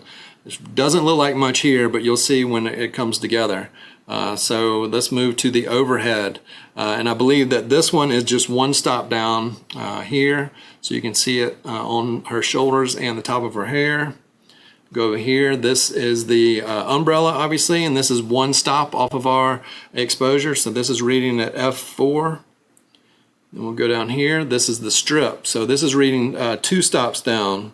And you can see the difference right here. This is much more, was not as bright. Obviously, it's a stop dimmer than this light here. And like I said, this is totally up to what y'all want to do when you set up your lights and how you want those to be interpreted on your subjects. And these are the rim lights here. So these are 1.5 stops down from my base exposure, and you can see exactly what that looks like here. And this is the rim and the strip on this side. So we're combining those 2 lights to create this edge on the right side of my subject. On this side, this is the same thing, but on the other side with the rims, the reflectors, and the umbrella. So you see what that combined look is giving us here on this side. So it's brighter on that side than on this side, but we're getting coverage from the top of the head all the way down here. And when we turn on that overhead light, we will have coverage on the top of our subject as well. And then here again is our key light, and I wanted to show what it looks like when we combine it with our fill light, and that's it right there. So you can see it didn't look like much by itself, but when you combine it with the key light, we're bringing in all this info. And then this final image here is when we bring everything on, and you can see just how this all comes together to give us the exposure that I was taking into this photo shoot. Now let's quickly go from the lights and just talk about some of the other things that I learned from the creative direction that I received. One being my camera choice, which is going to be the R5 II and our R5 Mark II, and then the lens, which is probably something that I have to take more into consideration based off of what it is that we're going to be photographing. And since I know I'm going to be doing full body as well as some tight shots, I'm going with the 24-105 f4, as I've mentioned several times during this tutorial. This is a fantastic lens, despite being the least expensive of the RF lenses, and the Sony's the same thing with their lenses for their new mirrorless cameras. But make use of this lens if you have it, or if you don't have it and you need a fantastic lens for this type of work. I highly recommend this one, and it's what I'm going to use here, and we've obviously discussed it prior to this. Along with that, I'm using the lever lock tether tools attachment here for the tethering cable, which you will see when we jump in here and show some of the behind the scenes from this video, and then the remote. So I mentioned this in the gear section, having the ability to change your lights, turn your lights on and off from the top of your camera. I feel like it's just technology we should be taking advantage of at this point in time when we're doing these photo shoots for clients. So, and I'm going to show you some examples of how I use this during the photo shoot. So let's jump back over here, and we're going to quickly take a look at the photo shoot in action with the different modifiers. We'll run through again kind of what I'm talking about, and then we'll look at some image samples. All right, so here I am. This is the 360 camera that I had set up on the set here. You can see my fill light back here. And I went, as I mentioned earlier, when we went through the diagram, I chose the 35-inch Westcott umbrella. It's a little bit of a harder edge than the 7-foot, the biggest umbrella. It's going to give me a little bit more punch, I guess. But one of the reasons that I went with this is the fact that I'm going to be photographing both these types of standing images as well as some action type images. So my subject's going to be moving around, so I need coverage that, I need some fill light that's going to aid me in coverage with my subject here. With the and I brought in a boom here, so we talked about the different light stands. Let me go back here once again to this fill light. So this is actually that little baby stand that I showed during the gear light stand section of this tutorial. So I'm putting this to work, and I'm going to show you in a minute the earlier setup. I had to do some headshots of some of the coaching staff and all. So I put this stand to work for that because I had to raise and lower it for a fill light, a different modifier on the fill light for that case, since they were going to be confined and not moving around. And so I was able to kind of use a smaller modifier, bring it in closer, using that inverse square law that we've talked about as well. So using all these tools, I'm telling you, you can't, the more you learn all this type of stuff, the more you can put it to use here. Once again, this is that small stand. This is my primary camera position back here where my box is, and I'm up, getting a little bit tighter for some of these images. That's another something that I've taught in the past on YouTube, is not staying static with your camera, getting up, moving to get some more dynamic images. You can move forward, you can move left, you can move right, do all kinds of different things to capture some unique images of your subjects. And let's go forward right here. So you can see I've got the two larger booms on this shoot. We're doing some dynamic action with the players, plus there's a pretty good difference in height between some of these players. You can go all the way from, I believe their tallest is around 6'5", to some of your smaller guards that are under 6 feet. And then when I'm needing to bring this light down, I've got a lot more coverage than I would with the smaller mini boom. So I've got to take that into consideration when I'm choosing these stands or booms that I'm going to be putting these lights on. Overhead, I've got my boom with the extended extension up here, so I can get it out over my subject and get it basically as high as I need it to get, or high as I need it to get up. And you can see just that's some of the decision-making process that goes into what I'm doing. I'm using the same stands for this umbrella on this side as well as my strip over here. So it's keeping my modifiers on either side fairly uniform as far as height is concerned, and it's easy to do that when you use the same stands, just like I mentioned in that earlier version of the tutorial. Up here, once again, you can see the 200s with the reflectors. I like to turn these, feather these toward the backdrop away from my camera, so it's not exactly directly hitting on my subject here, as well as this overhead light. You can see I've got it kicked back.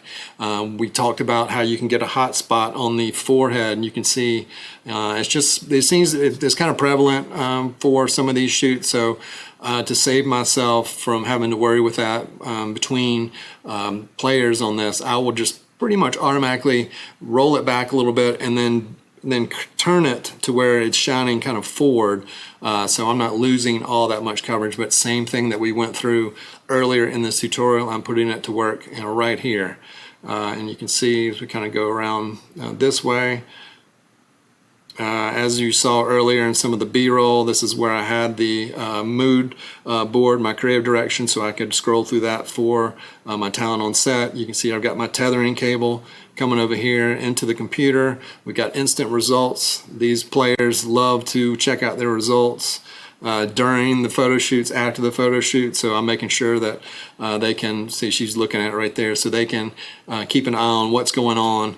It just builds that rapport between me and my subject, and instills confidence in them that I know what I'm doing, and it makes it a lot easier to coach them on set. So all these things we have discussed throughout this tutorial, and I'm excited to be able to show y'all this in work. So let's jump from this to the image samples. Let me move this down. And you can see right here, these are some I wanted to show some different examples of different heights. And so this is where, like an image like this one right here, we're having to bring that boom down. The next image, she's standing here, standing again. This is probably one where I was standing and getting tighter, zooming in with the lens, which also helps. And then here, another full body where I probably went back down seated. It's a workout during these shoots. And then she went all the way to the floor for a portion of this. That involves bringing that boom down. Once again, I've got that fill light close to the ground. It's on that little mini stand, because I know that I'm going to probably have to take images just like this during the shoot. So I need that fill light doing its thing, and it's like I discussed earlier, and I'm going to show you an example here right at the end, but it's if I know that we're going to be standing and basically static, and I'm going to be taking the same shot over and over, then I can adjust that fill light, put it in a different modifier, bring it in closer, and be just a little more dialed in with it than I am here. But here it is serving its purpose, helping me out with giving me extra coverage for what I'm doing.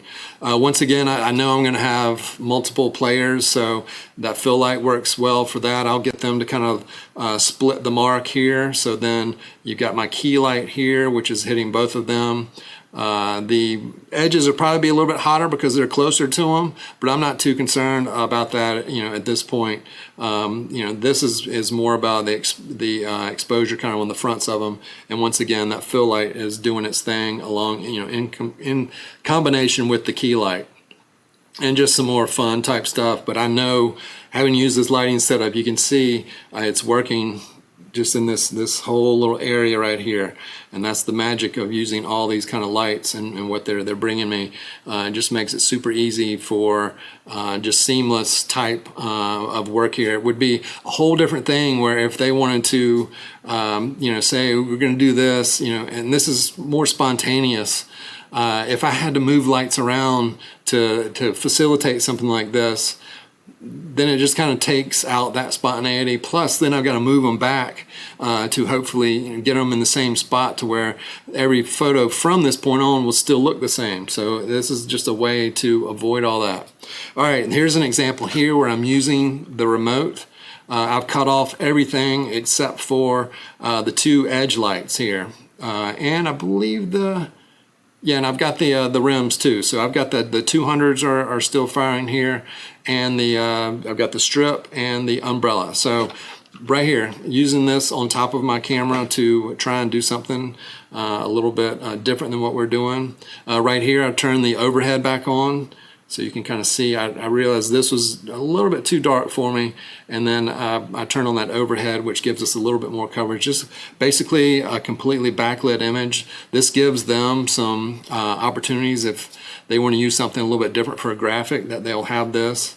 I didn't do this for all the players, but this is going to be probably the backup, but point guard, but she is an incredible player, and this kind of fits her personality. And when I did this on set, even the representative from the team said, "Oh, that represents her perfectly." So those are the types of things. I turn the lights back on, and here we are again, back to what we were doing before. I like to get these different pictures, just with showing off different personalities. They can use them for different purposes. Here we go right into some action images here. So you can see right here, I would bring that key light down a little bit just because I know she's bending over. but you see I'm getting this great coverage around my subject here. I'm not having to move things around, not having to turn things up. I'm really not having to change anything except moving that key light, and I'm getting, you know, a great exposure on my subject here. All right, so let's quickly jump to what I was tasked with at the beginning of this photo shoot, and that was taking a few headshots of some of the staff members. And knowing that they were going to be static here, let's kind of jump over here, and I can show you what I used for this. You can see what I did is I used the 1x3 strip. I think I'm moving a little bit closer here. So you can see the other lights that were already set up. But once again, I used my remote. The only thing I had on for these headshots were the overhead light here, which gave me that nice hair light, my key light obviously, and then I used this 1x3 for fill at the base, kind of coming up as, you know, almost like a bounce. So I wouldn't have too harsh of shadows on my subjects there. So you can see right here, this is the 3-light setup. We use something very similar as we progress through this tutorial, but this is kind of a different variation where I changed the modifier on the fill light to give us the look that I was going for right here. And you can see the nice, so these will be, you know, end result will be tight images here. So I'm really not concerned with the exposure down here, but then that fill light is filling in her shadows here, and you can see here's another headshot as well.